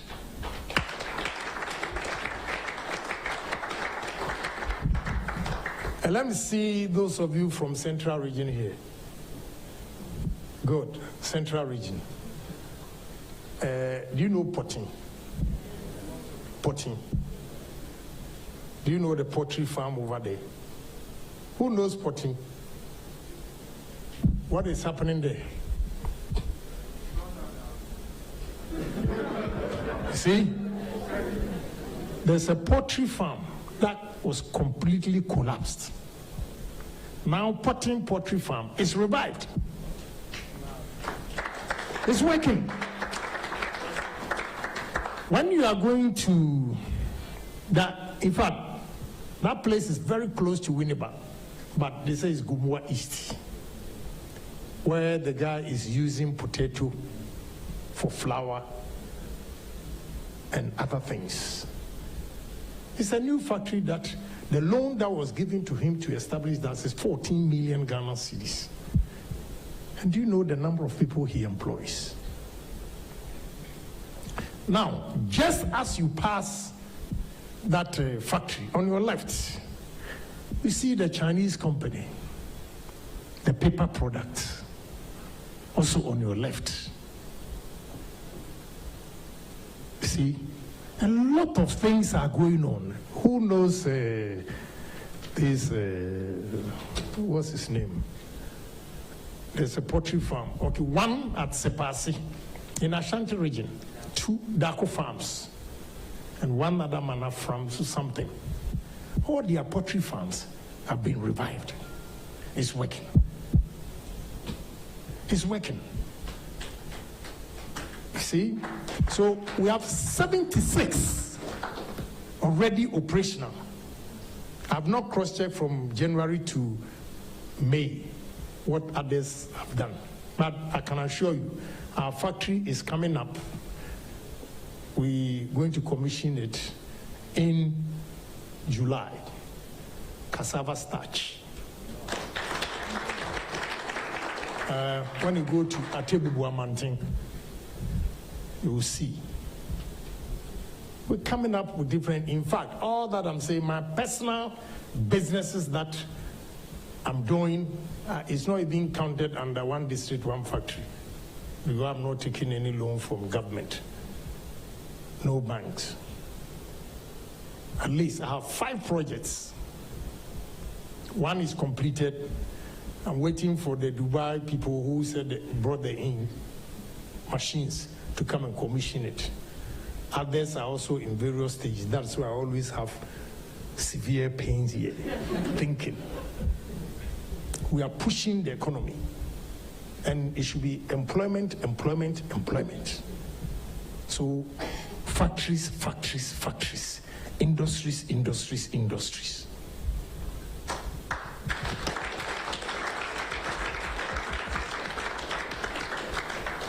That is what MPP is doing for this country. Let's take the energy sector. You see, in 2016, you all witnessed it. The number of hours we've been here, there would have been power fluctuations, light stuff, and you hear generators. I say they sing chorus. Some of them are brand new, silent. Others you hear that they are old. So, is that what we are experiencing today?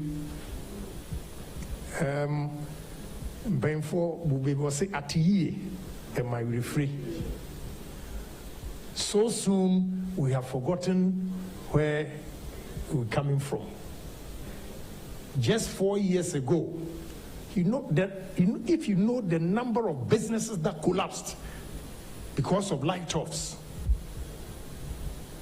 parents lost a lot of money because you have to buy diesel. Your fridge will get spoiled.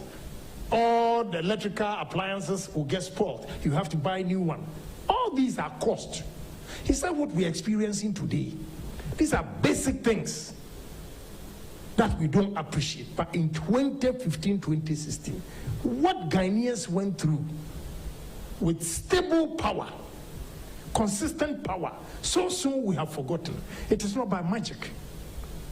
It's through prudent management. And I tell you, young man, before you leave here, I know you will change. You know what?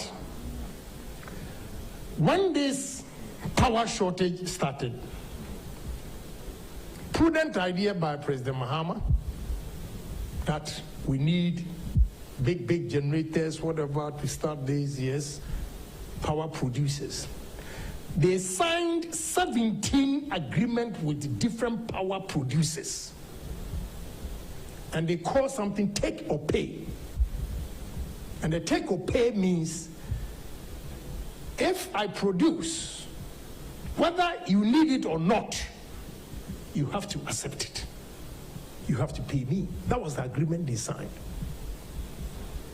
So as I speak today, Ghana pays $2 billion excess power that we don't need. $2 billion power that we don't need. When you go to Ghana Gas, same thing. We are paying almost $2 billion, same agreement, take or pay, that we don't need. How can you look at this poor country and sign such an agreement? $2 billion. Do you know what $2 billion can do for this poor country? But if you don't pay them, there will be no power. Even the little they have to give you, they'll give it to you. If you terminate the agreement, they take you to international whatever for arbitration. You pay huge sums of money. That is what MPP government is battling with. Huge sums of money. Now I ask, if you say Amari, did Amari just come to this country? No. He was led by NDC member. I want to tell you something. Amari did not jump from Dubai to Accra. He was led by somebody into this country. So the shareholders, they don't think of you and me. It is only what they will get. Akosombo, 3 cents per kilowatt hour. They signed agreement as high as 17 cents per kilowatt hour. Yes, the cheapest was 11. That is why the cost of electricity is so high. When you take the banking system, the loans that they give to Ghanaians, the most expensive one after the loans is the cost of electricity. Because some individuals, some greedy Ghanaians, partner with these companies and taking shares at the expense of the poor people. And we have to live with it because they have signed the agreement. No, be proud that you belong to this great party.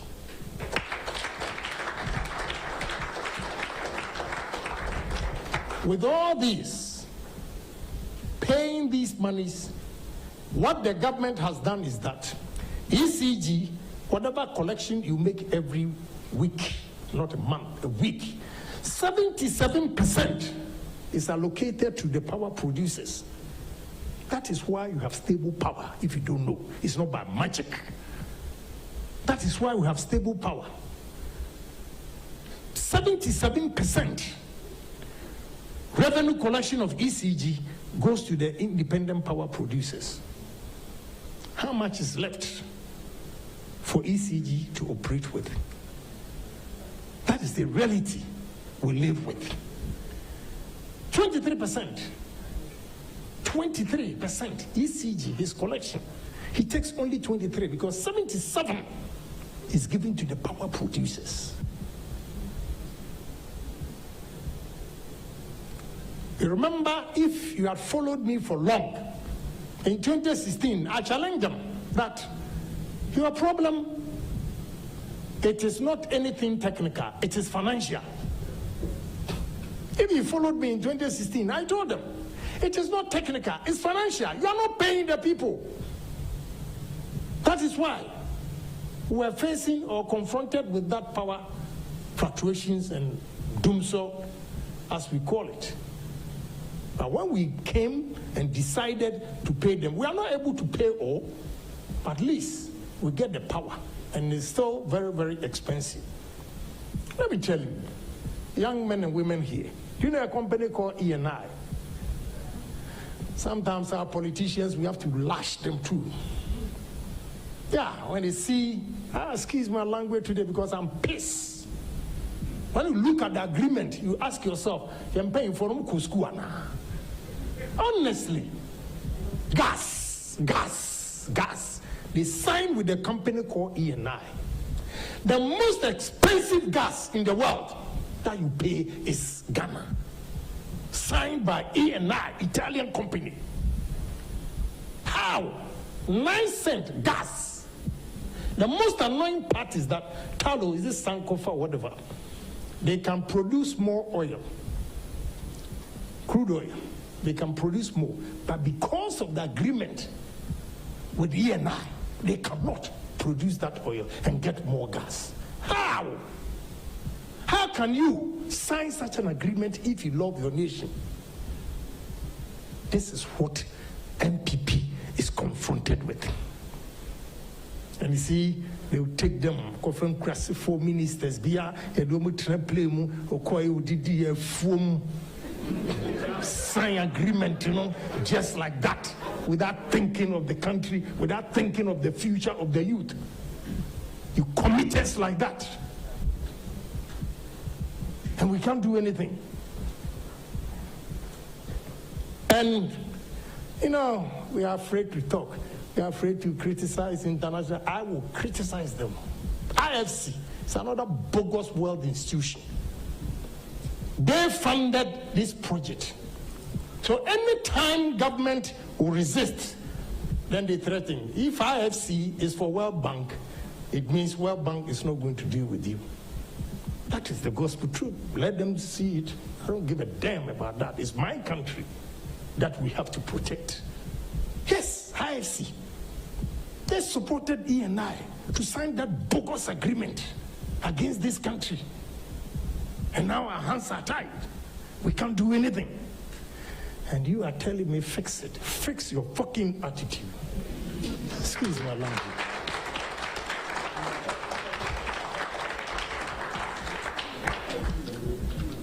Excuse my language. Because it's so annoying. If you have the facts that I have, you kill somebody. Honestly. You will kill somebody. And you wonder how they are able to sign such an agreement without thinking of the future of this country. Because of what they'll get today with their family. How long? How are you going to live on that? It's 3 scores and 10. The rest is all blessings from God. TB Joshua, and he didn't see death coming. Didn't he see death coming? Didn't he? So why are you afraid to die? That you sacrifice your country like that? Young men and women, if you see the agreement, you collapse. But they sign it. It's binding contract. We can't do anything. They have the big muscles. You tiny country with a population of 30 million going to fight IFC is a subsidiary of World Bank. You are going to fight. Where will you be? That is the problem we have. So be proud that all these we have survived. We are moving. It's a great party with great thinkers, except that sometimes we have foolish ones. In MPP too, when some foolish professors, they can talk trash, like Attipoe. Talk trash. Now don't wave me. Now you listen to me this evening, what I'm going to do to him. No, but if he makes such a statement, why are you here? If he made that statement, why are you a Tescon member? Why? Why are you a Tescon member? Why should you go to the villages and campaign? I say, Professor, my ass.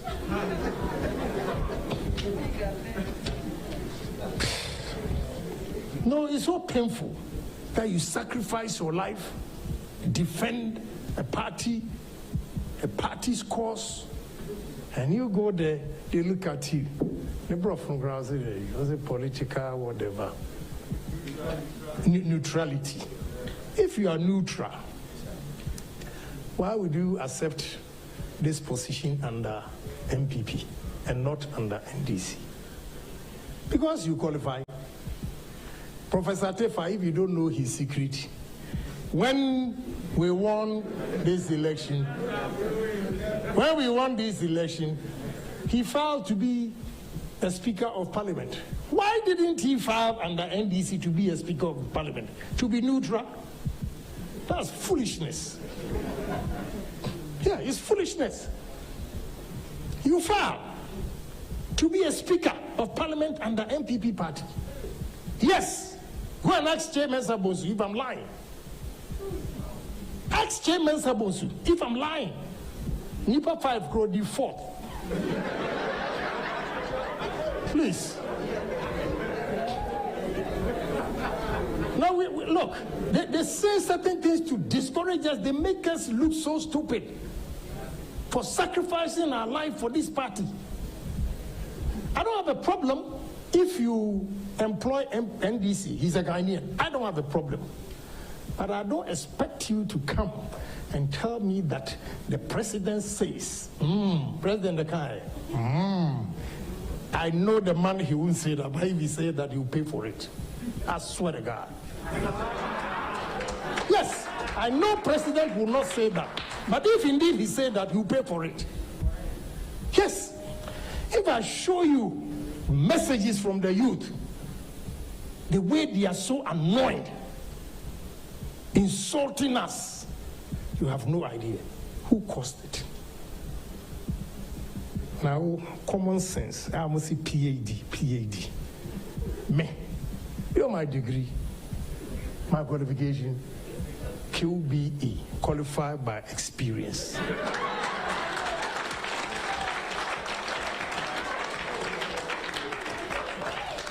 Qualified by experience. Even if President confides in me that this is the kind of public sector I want to leave behind, I will not go in public and quote that the president says, wow. And you know, the way they call them critical thinkers, MPP critical thinkers. And my hashtag, you know, akufo-addo says we should not be employed. Akufo-addo says we should not be employed. Our own party boys are ridiculing us because of such statements. And it kills my soul. Because ask yourself, and I want you to add the, you know, Tescon.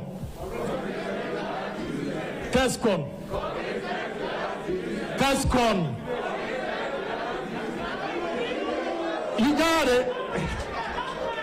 Yeah, little motivation. How can we just go there, work? Who we are? They talk as if say MPP. We don't even have educated people in MPP. The statement the man made implies that we don't have educated people in MPP.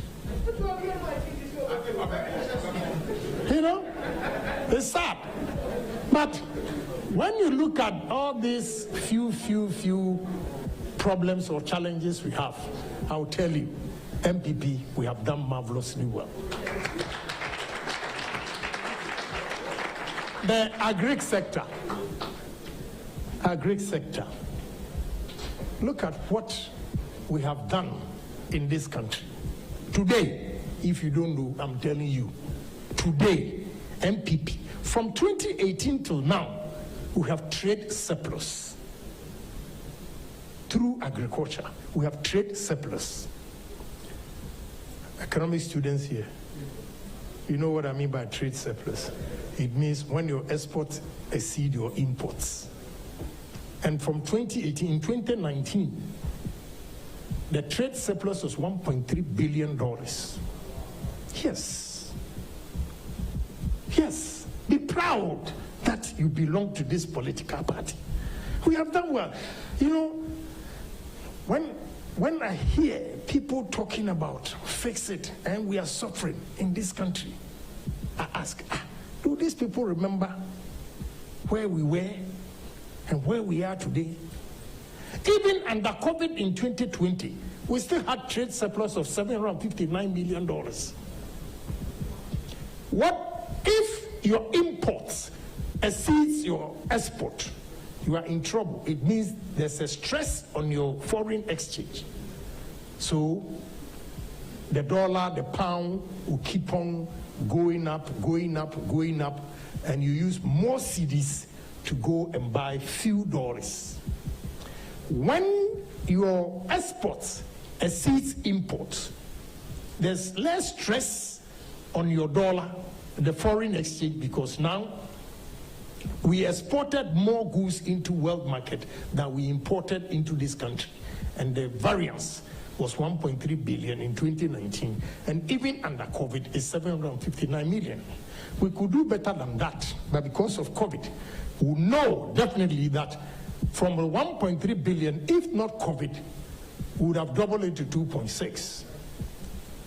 That is the economy that we were running before the COVID.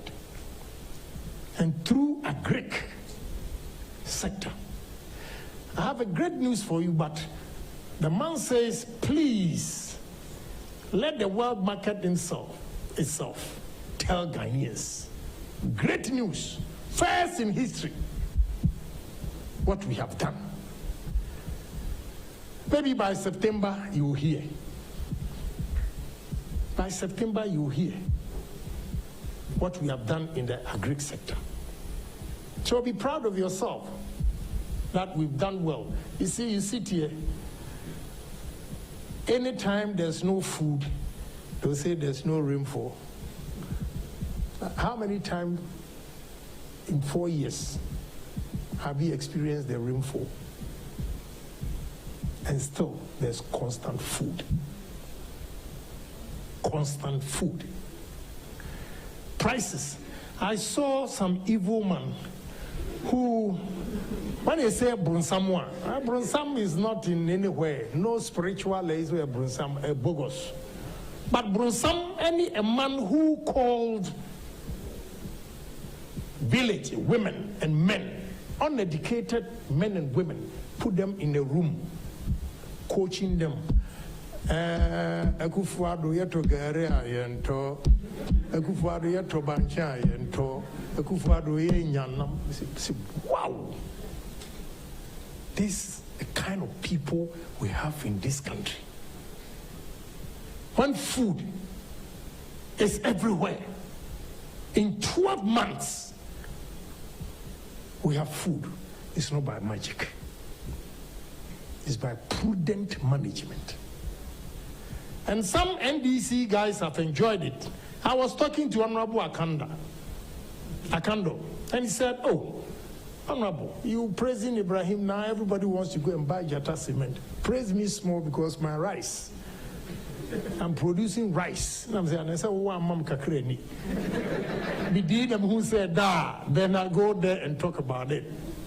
But the good thing he said was that, my brother, I produce between 600 and 1,000 tons. Yes.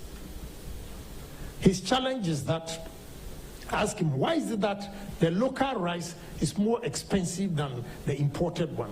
Then he said, which is true, that in the advanced countries, developed countries, they subsidize the farmers, but here we don't. And he made one important thing. If you don't tolerate your opponent, you wouldn't know certain things. When talking to me, he said, and it's true, that the subsidy, they give it to the small farmers, 10 bags of fertilizer, and they can produce 4 or 5 bags, or 1 ton. the big farmers that can drop or bring prices down, they don't get any subsidy. That is why his rice is expensive. Yeah, no subsidy. So engaging in conversation with them, I say, my young man is making sense. So I've spoken to finance minister, say, let's look at this. This is what the gentleman said. Okay? He's NDC, but he has here, no politics. That is why he called me. He respects this brain and I respect his brain. So when he made that contribution, I went to minister and said, look, let's look at this thing. Because if somebody can produce 1,000 tons and you are not giving him subsidy or help, our prices will never drop, and people, demand and supply and cost, will let them, the poor people, will buy the cheaper things because, Charlie, all I want to feel in my stomach is that I'm full. Yes. So if your local rice, the argument they make is baseless. Your local rice is 350 per 50 kilo bag. The Indian ones and the Chinese are 250, 270. So the difference is either 90 or 70 Ghana cedis. So it's put on it for me, the consumer, to go and buy. Simple. The cost of local rice is more expensive than the imported one. And looking at my pocket and what is in, I'll have no choice than to go for the imported one. By choosing to buy the imported one, I am knocking the Ghanaian business out of the business because their product will be there, get spoiled, and nobody will buy it. This is ascent dumping, basic principles of economics. Ascent dumping economics, simple. So the gospel according to Ken is that make your farmers comfortable and your trade surplus will triple. That is where you get your money. When there's less stress on the dollar, you can sell it cheap for people to buy and do other things. So we are doing very well. Let's go to health. Health. We sit here. I'm in parliament for 20 years. This term will be 24 years, which I'll call it off, you know. In 2015, we were there, young man, when they brought these ambulances. Empty. They were empty. You know how much it cost? Those empty ambulances that they brought was $79,000 each. And there were no accoutrements in the ambulance. What do we see today? That within 4 years, we were able to import 307 ambulances to help. That Dr. Zakaria or whatever should be fired. Yeah, using national ambulance to carry cement. He can give me any excuse from heaven. He has to be fired. That is the only way we can fix this country. Because anything goes wrong in MPP, they will blame akufo-addo. So if your drivers are using it to carry cement, do I know any driver? I don't know the drivers there. I know Dr. Zakaria. He has to be fired. Yes. If you really want to fix this country, he should be fired. I have information. When I was going to US, a frantic call came to me, and the lady was saying that, oh, my landlady is seriously sick. We want ambulance to take her to 37 military hospital. The driver is asking for 300 Ghana cedis. Yes, Awoshi. 300 Ghana cedis, ambulance, are binding Isikakoto. And those guys are well paid. They are well paid. Even when they were in training, they were receiving 1,700 each. Yes, I took 2 guys, so I know. They are well paid. Another story, he said, when they got to 37, there was no bed at the emergency ward or whatever. So they couldn't remove the woman, and the ambulance operator said, if he's going to leave the structure for them, they have to pay another $350.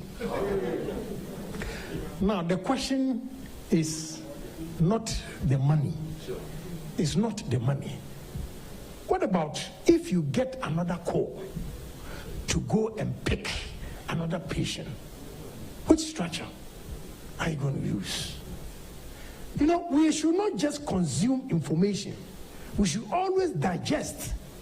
That is why I digested Dr. Zacharias' excuse that they took, the ambulance was faulty and they took it to, I asked a simple question. How long has the ambulance been here? How long has it been here? Is it part of the 307 fleet? Are you saying the ambulance has been there for 1 year, 6 months?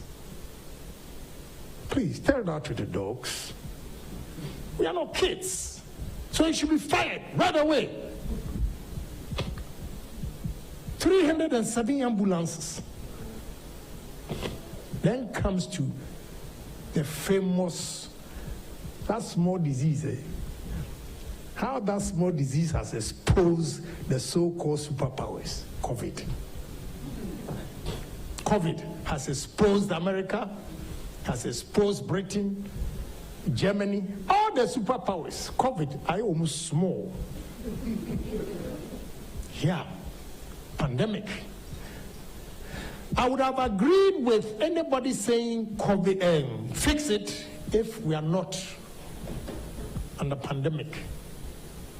That I will agree. If you tell me to fix it, it's not a bad thing. But this pandemic, every country is suffering.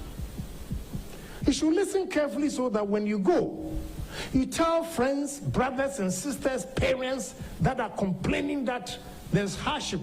I am telling you, I'm just coming from America. The hardship is everywhere. You know the trick? I was watching TV, the news, and they were exposing the supermarkets. You know what they do?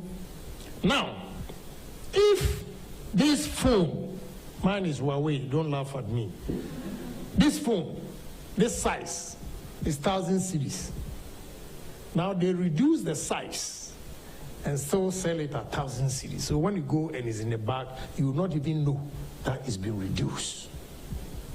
Just to make their money. In America, of all people. I like scones. Scones, I don't know how to describe it, it's like cake. You have raisins, other granules, you know, the Whole Foods in my area in West Orange. You go there, scones, $1.50.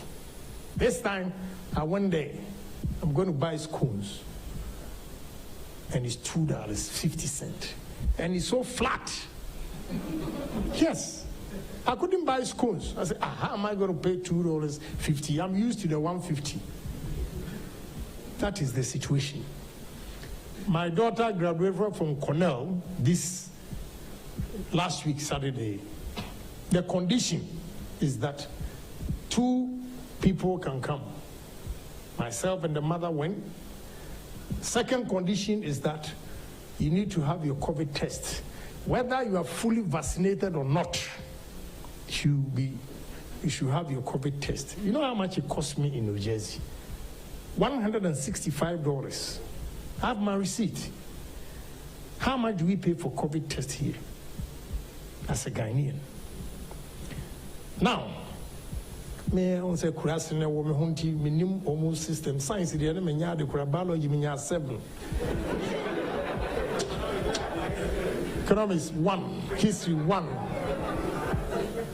or BK 1, in your 4 ones, and a 2, 3, 3, biology 7.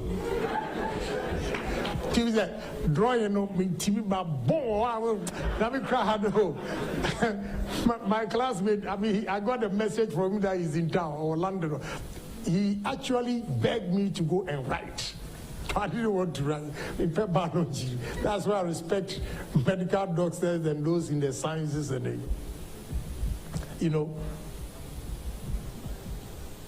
Now, we took the test on Friday, went to Cornell, Ithaca on Saturday.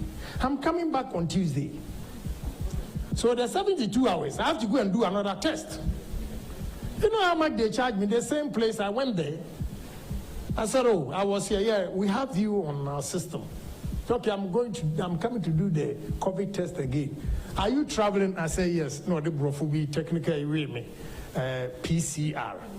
I said, what is PCR? I just did this on Friday for 165. I said, no, you are traveling, you need PCR. You know how much PCR costs? $200. Yeah, I have all my receipts. I had to go to London, from West Orange to London, to do the PCR test for $200. And you see, when you get Ghanaians coming from outside, they get to the airport and they want to throw their weight about. You pay $200, and when you get here, they ask you to pay $150. You got a problem. You have a problem yourself. You are not telling the whole world the truth. Everywhere, COVID has exposed the developed countries. How much more we, the developing countries? Let me give you some statistics. It's just here. Debt to GDP ratio that my colleagues on the other side are talking about, that our debt to GDP ratio is 76.5%. America, debt to GDP is 98.2%. UK, debt to GDP is 100.98. Japan, about 20 years ago, they were the richest economy. Debt to GDP in Japan is 367%. Debt to GDP, Italy, 137%. Debt to GDP, Belgium is 98. Debt to GDP, Portugal is 167. Okay? France, 101.3. The only country that beats Ghana is Germany, 62.1. Germany is 62.1 debt to GDP. Debt to GDP simply means that in a whole year, what the government, goods and services, value of goods and services in the country, if it is 120 million, America is telling you that their debt is about 116 million. So they have only 4 million. If it is Japan and it's 120 million, it means they are around 500 million against their 120 million GDP. So Ghana, if it is 100 million, it means we are 76.5 million. You still have a room of what? 24.5. Can you compare that to 98.2 that they have 0.8 and they are 100%? Their debt to their GDP is, and France is over, Portugal is over, Italy is over, Spain is over, Belgium is 98. My brother, we are not doing badly. Clap for akufo-addo and Keynote, they've done well. And you know, most economies, in Europe especially, I have the Germany chairman here, they have not even opened the economy fully. Canada is still closed. One of the richest nations in the world, one of the best managed economy in the world is Canada. Today, there's a shutdown. And when you get to Canada airport, to quarantine, you pay 3,500 Canadian dollars. 2,000. And if you refuse to quarantine, they give you sermons of 3,500 Canadian. Is that what we see here? I saw a pastor talking about, oh, I'm in London. The system is working. Now, we preaching, but my system we're gonna have working. We preaching, relying on God for everything. You have forgotten yourself that your preaching is also the part of the system. Why it is not working? That they go there. Even what he was describing, Ghana started as far back as March 20th, 2020. That when you get to the airport, they quarantine you. Before you go home, they will test you. My daughters came, they were at Kencity. You had to test them again to make sure they are negative before they were allowed to come home.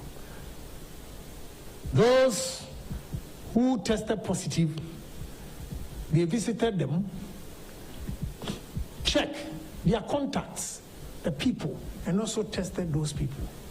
This is what the pastor saw in UK and said the systems work. When we, the great Ghana under akufo-addo, we know what time it is. We started March 2020. And you go and stand in London doing your exercise and the system is working. Stop preaching bogus to us so that we use our brains to work and not rely on God for everything. Also for Netiana, but also I have created you in my own image. Ask yourself every morning when you wake up, look into the mirror and ask God, is that the image of you? Yes. Before you start going out there and challenge God, that you say that you've created me in your own image, then let me see signs. Let me think and let the system work. It's as simple as that. So if the system will work, tell them you are here. There's opportunity for you to go and answer them. It is not only two-way street, husband and wife, government and the people. The people also obey the laws of the country. That is why the systems are working. So as a pastor, a priest, preach for your members to abide by the law and stop stealing and rely on God by chanting. You are crazy. Those speaking in tongues, they are crazy. Go and work. I'll tell you the truth. I work. I bust my fucking head here thinking how I'm going to make money and create jobs for the youth. My steel plant, minimum 1,200 Ghanaians are going to work over there. This is how I'm thinking, my head. My wife keeps telling me, please, you haven't failed. You're going to die and leave this. You have to stop thinking. I am thinking because of you. I feel so guilty standing here as a politician talking to you. We have done a disservice to the youth of this country. Why? My daughter graduated on Saturday from Cornell University. Tuesday, she started working. And you, what have we done to you? What is your fate? That is why you hear me screaming at these politicians who don't love the country and they think of themselves. We have to create jobs. And if you can create jobs, I'll tell you, religion is impeding progress in this country. Religion is impeding progress in this country. They don't allow us to think and use our brains to work. We are over-reliant on God for everything. If God wanted us to rely on him like that, he would have created us just like the birds, who will not plant anything and do anything. Fly in the, go and eat, and just go back to sleep. But God created us as superior human being over his all his creation. That is why he gave us this. We are not being allowed to use our brains to make the money. Yes, so read Ecclesiastes 10:19. I say, food is for laughter, wine is for merrymaking, money answers it all.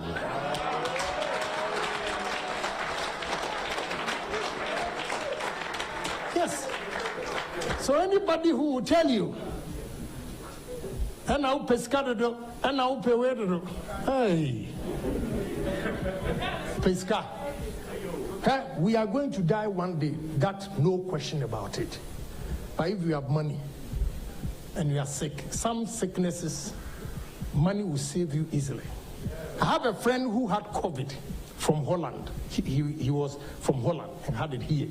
Not that he doesn't have money, but he came for holidays and he got this. He needed 22,000 for oxygen.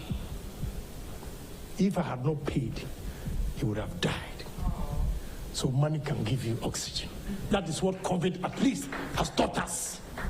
So let's work. Take your destiny into your own hand. And sky is the limit. You gotta work. Work. And what any man has done, you can do it too. It's just a question of time and determination. Whoever thought Agyapong, that poor soul from a sin dumping, today when a disco guys hear my name, they applaud. That's a great guy.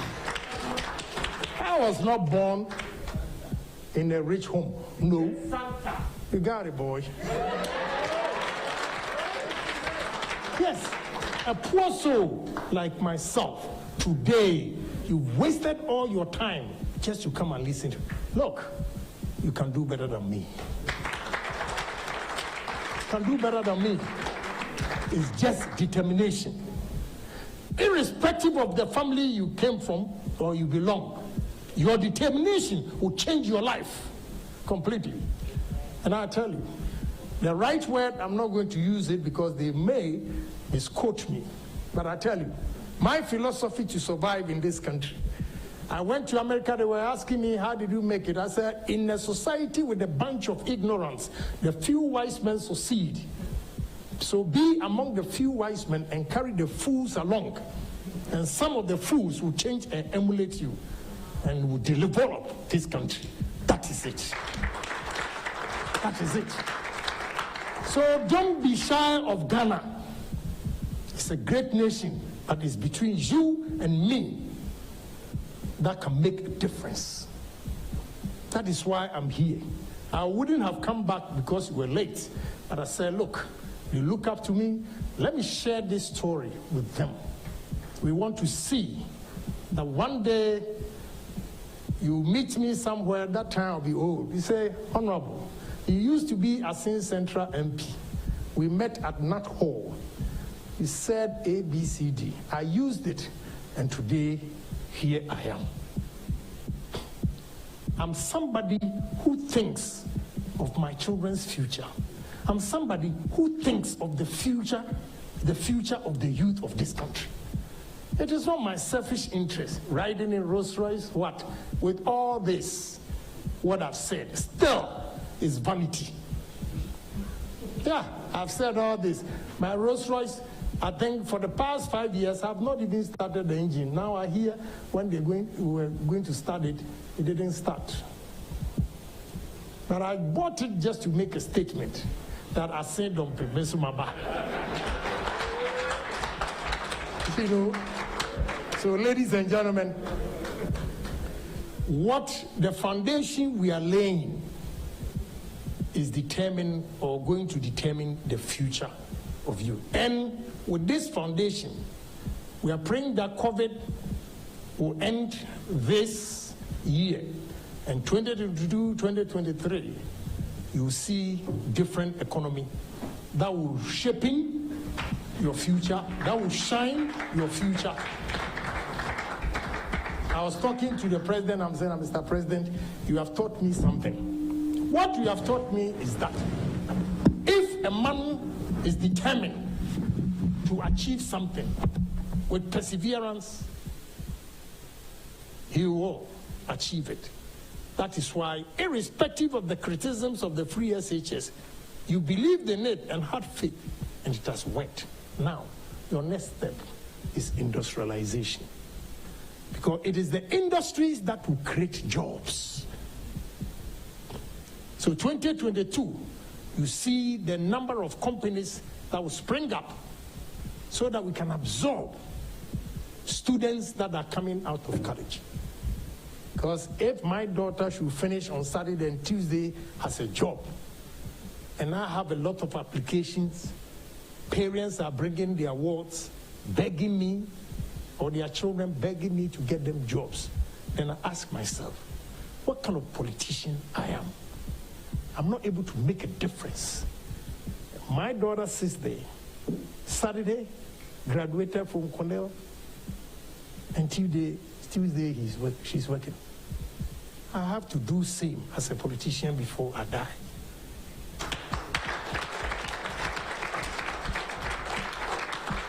All I need from you is long prayers, long life. My ambition is to at least create about 50,000 jobs as a man before I die. Now I've done maybe 10% of it. And when I go, my happiness is that I go to my sites and see people working, and I say to myself, wow, Kwame Agyapong, a Fumpa, and you have all these workers working for you. But I'll continue to do more. So my message to you is that MPP has laid the foundation for you, for your future. It's up to you to take advantage of it. Criticize when it is necessary to criticize. Don't lament every time. Use the lamentation to be creative. Create something for yourself, and one day you'll be somebody. God bless all of you. Ladies and gentlemen, we can do better. I think he deserves a standing ovation. Tescon. Tescon. Tescon. Motivation. Yeah. I went somewhere and he didn't let the people know the one. This is 10,000 for snacks. All right, so thank you so much.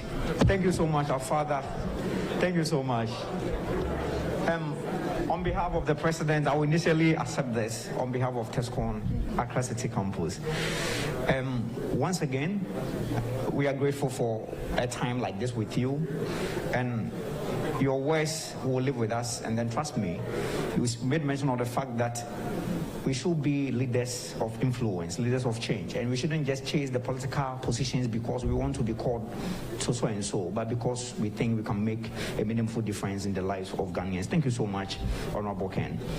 Ladies and gentlemen, before we proceed, let me quickly acknowledge the presence of some former Tescon dignitaries and other people here in present. Ladies and gentlemen, let me acknowledge the presence of Mr. Isaac Asare, Youth Organizer, Ablekuma Central, Akonoba. Let me also acknowledge the presence of Mr. Kofi Ntiamwa, who is representing Prince Kama Goma, Deputy Youth Organizer, MPP, United States of America. Let me also acknowledge the presence of Evans Amhe, Communication Director, Ablekuma Central, my own friend and big brother. Let me also acknowledge the presence of Tony Atta, who is a former electoral commissioner, UG Tescon, and a rep from the Salam Mustafa movement, SM movement. I acknowledge the presence of Maswa Dampare Sechi, former GAPS president, former GIJ electoral commissioner, custodian of student policies of Ghana. Maswa, let's see you. All right. I acknowledge the presence of Bafo Polo, former UG PA to Man Lydia. Polo, let's see you. All right. Kente has left us, so okay, fine. So I also acknowledge the presence of the Deputy National Tescon Coordinator, Miss Rosamond Oben. You call her People's Mother. also acknowledge the presence of my own sister and friend, Barbara Saki, aka Efia Baron, former UG Wokom. Efia, thank you for joining us. Okay. I also acknowledge the presence of the Deputy Regional Tescon Coordinator, who happens to be a former president of Tescon in this same institution, a friend and a brother. Let's welcome Daniel Esampo, aka Mastermind. I acknowledge the presence of Madam Jane Asamoah, who is the Clote Kole Constituency Secretary. Let's welcome you.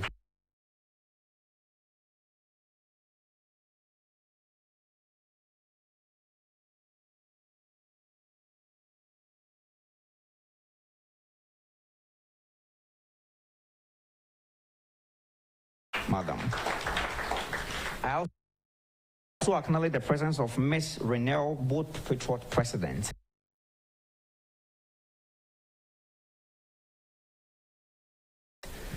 All right, thank you so much for joining. I also acknowledge the presence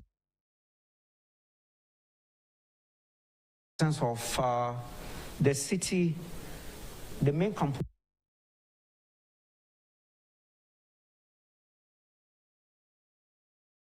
executive, the Wokom is here, Brown, Akria.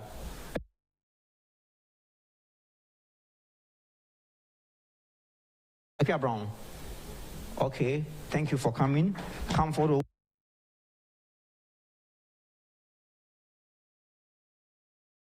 Usua, Comfort is also here.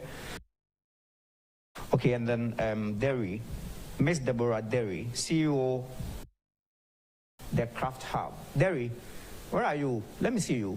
Okay, sure. Thank you for coming. And then Rebecca Derry. Okay, yes. So those of you with friends from the main campus, she will be contesting for General Secretary, and then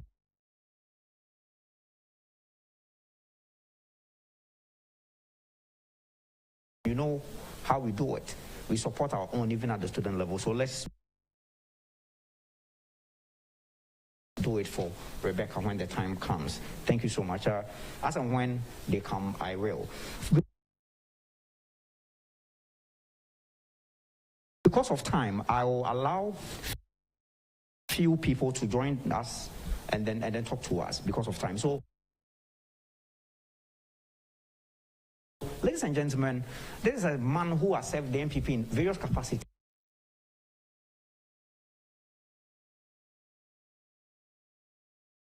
He's gone through the mill, and he's presenting himself as the next National Youth Organizer.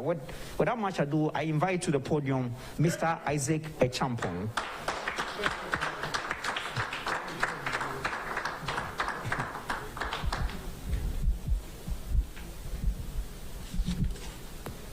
Thank you. Tescon. Tescon.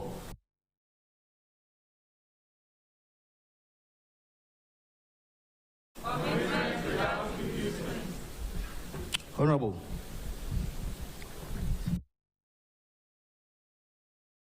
Okay, so before General proceeds, the members on the high table want to excuse us. So Honorable Ken and the Honorable member from the UK, MPP UK, they want to excuse us so that we can proceed with the agenda. so, Honorable, just 2 minutes. Thank you, Honorable. Indeed, you've said a lot.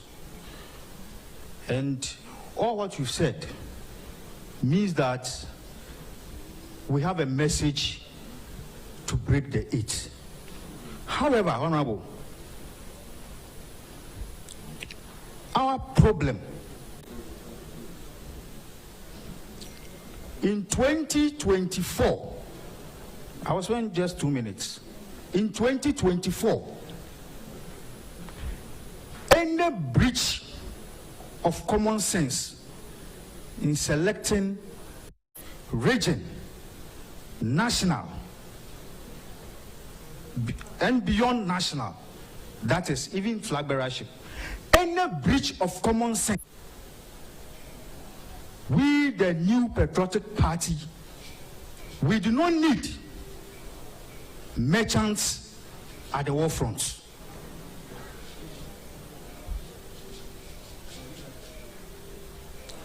When I talk about merchants at the war front, in 2024, we say we want to break the 8. That means we are going beyond the normal cycle.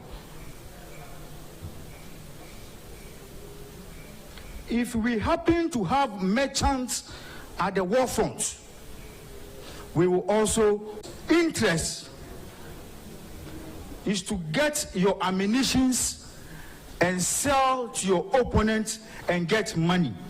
Those soldiers are just merchants at the war front. And we do not need merchants at the war front 2024.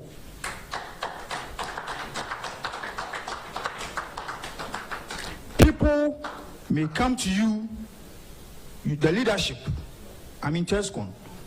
People will come to you. When they come, listen to their message. There are some characters you need not to entertain. When they come to you and their message is, this person is supporting me, this person is supporting me, that person has nothing to offer. The person should tell you your problem. The person should be able to tell you the solution he or she has. The person should be able to tell you how he or she will implement those solutions. And the person must tell you the final outcome of the solutions he or she has presented. Anything, and I mean anything, apart from this, that person has nothing to offer but choboy. And we don't need choboy. We need strategies, because this 2020 elections, we sold our message. We sold the free SHS, we sold whatever the message Honorable gave us. Look at our performance. Yes, we won. It tells you that for former President John Dramani Mahama to have over 6 million votes with all these efforts, it tells you that it is not only about the message, but it's about the strategy. It is about the strategy. Those who will be coming to you, you should force them to come out with the strategy they have. Most of them do not have anything. They will be coming with the names of other people. Avoid those people if indeed we need to break the 8. And if we do that, I know we will break the 8. God bless us all. Thank you so much, General. That is why he's called the strategic general, because you listen, if you heard him right, he kept on emphasizing on strategy. And you know, if you're a good soldier, strategy is key. Thank you so much, General. Let me have the rep from the SM movement, if he's available. If not, let me take a word from the National Tescon fraternity. People's Mother, let's have a word from you, a minute, from the National Prophet.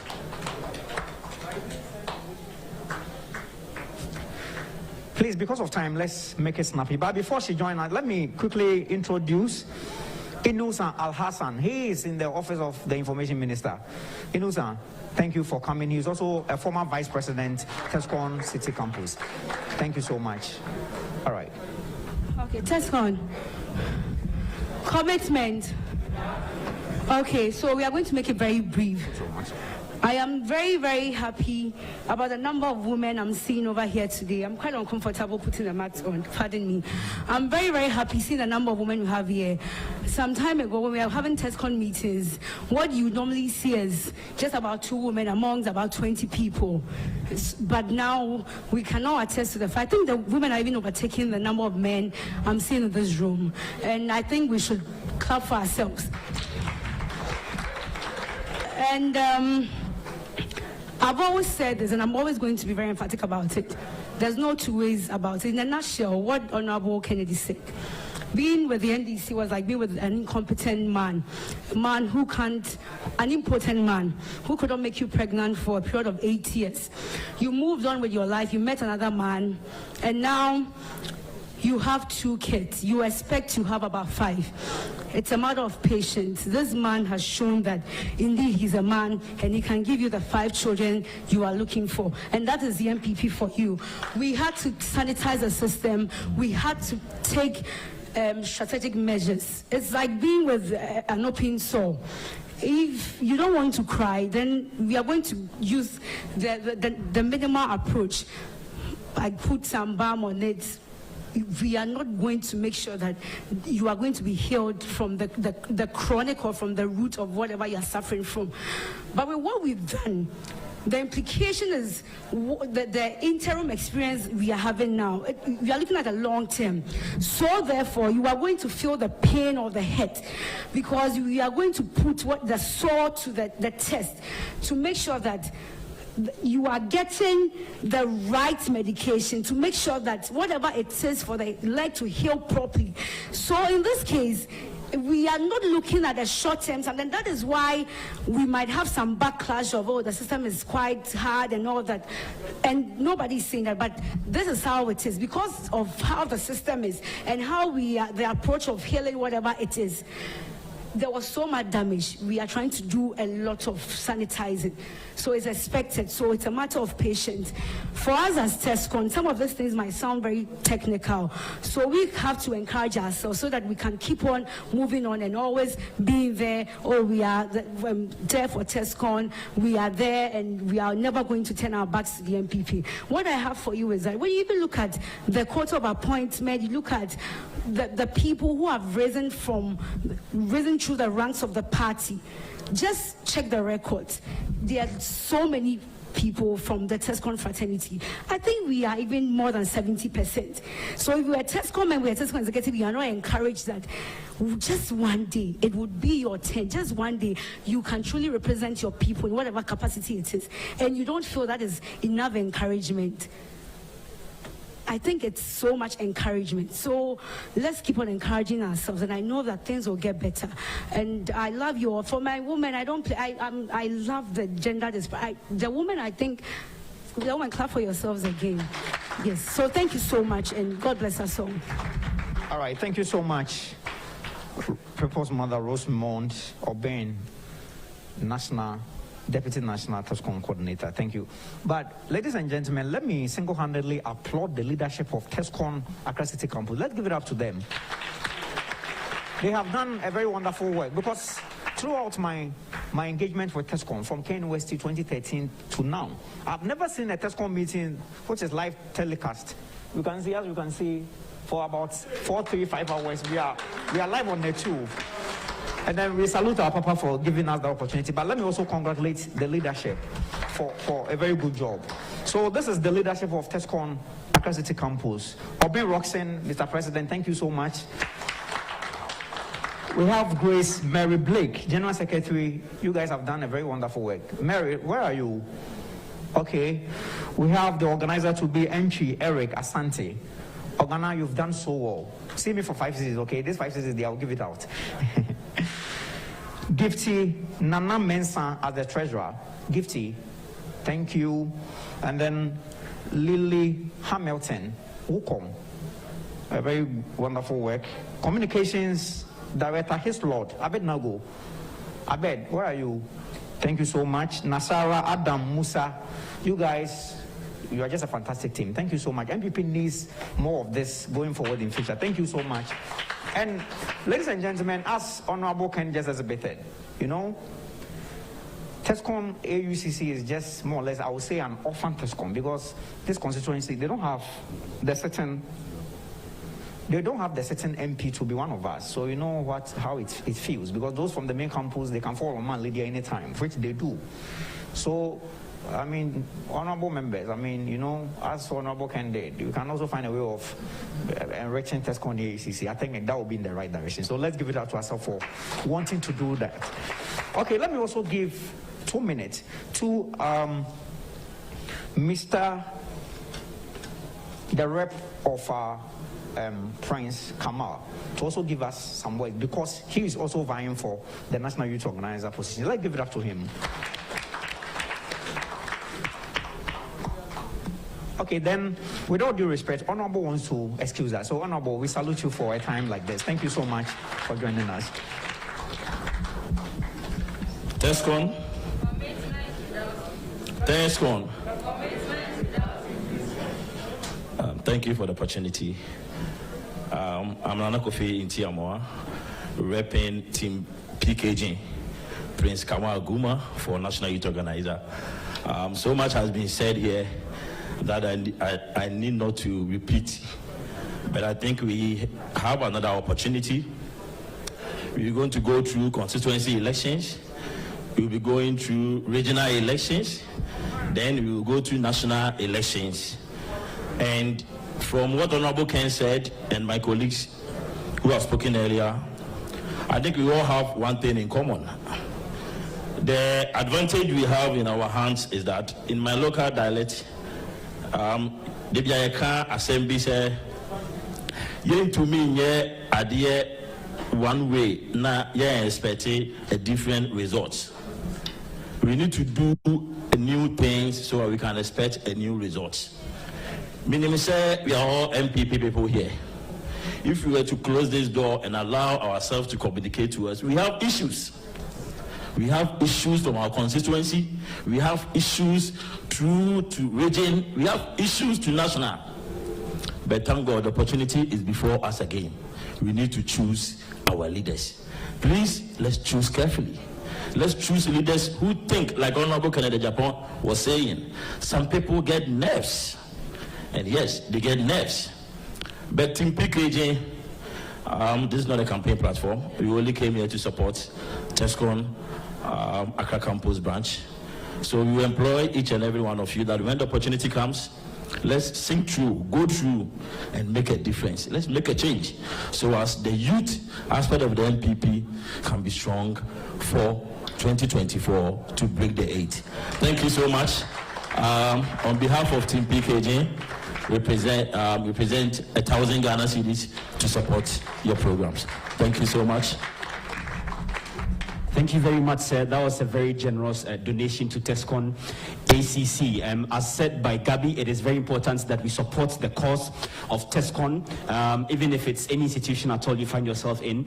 But then more so, because we are here on behalf of Tescon ACC, we would really expect that to some extent you show that benevolence to Tescon ACC, and we are very grateful to you for that particular gesture. So I'll accept this on behalf of the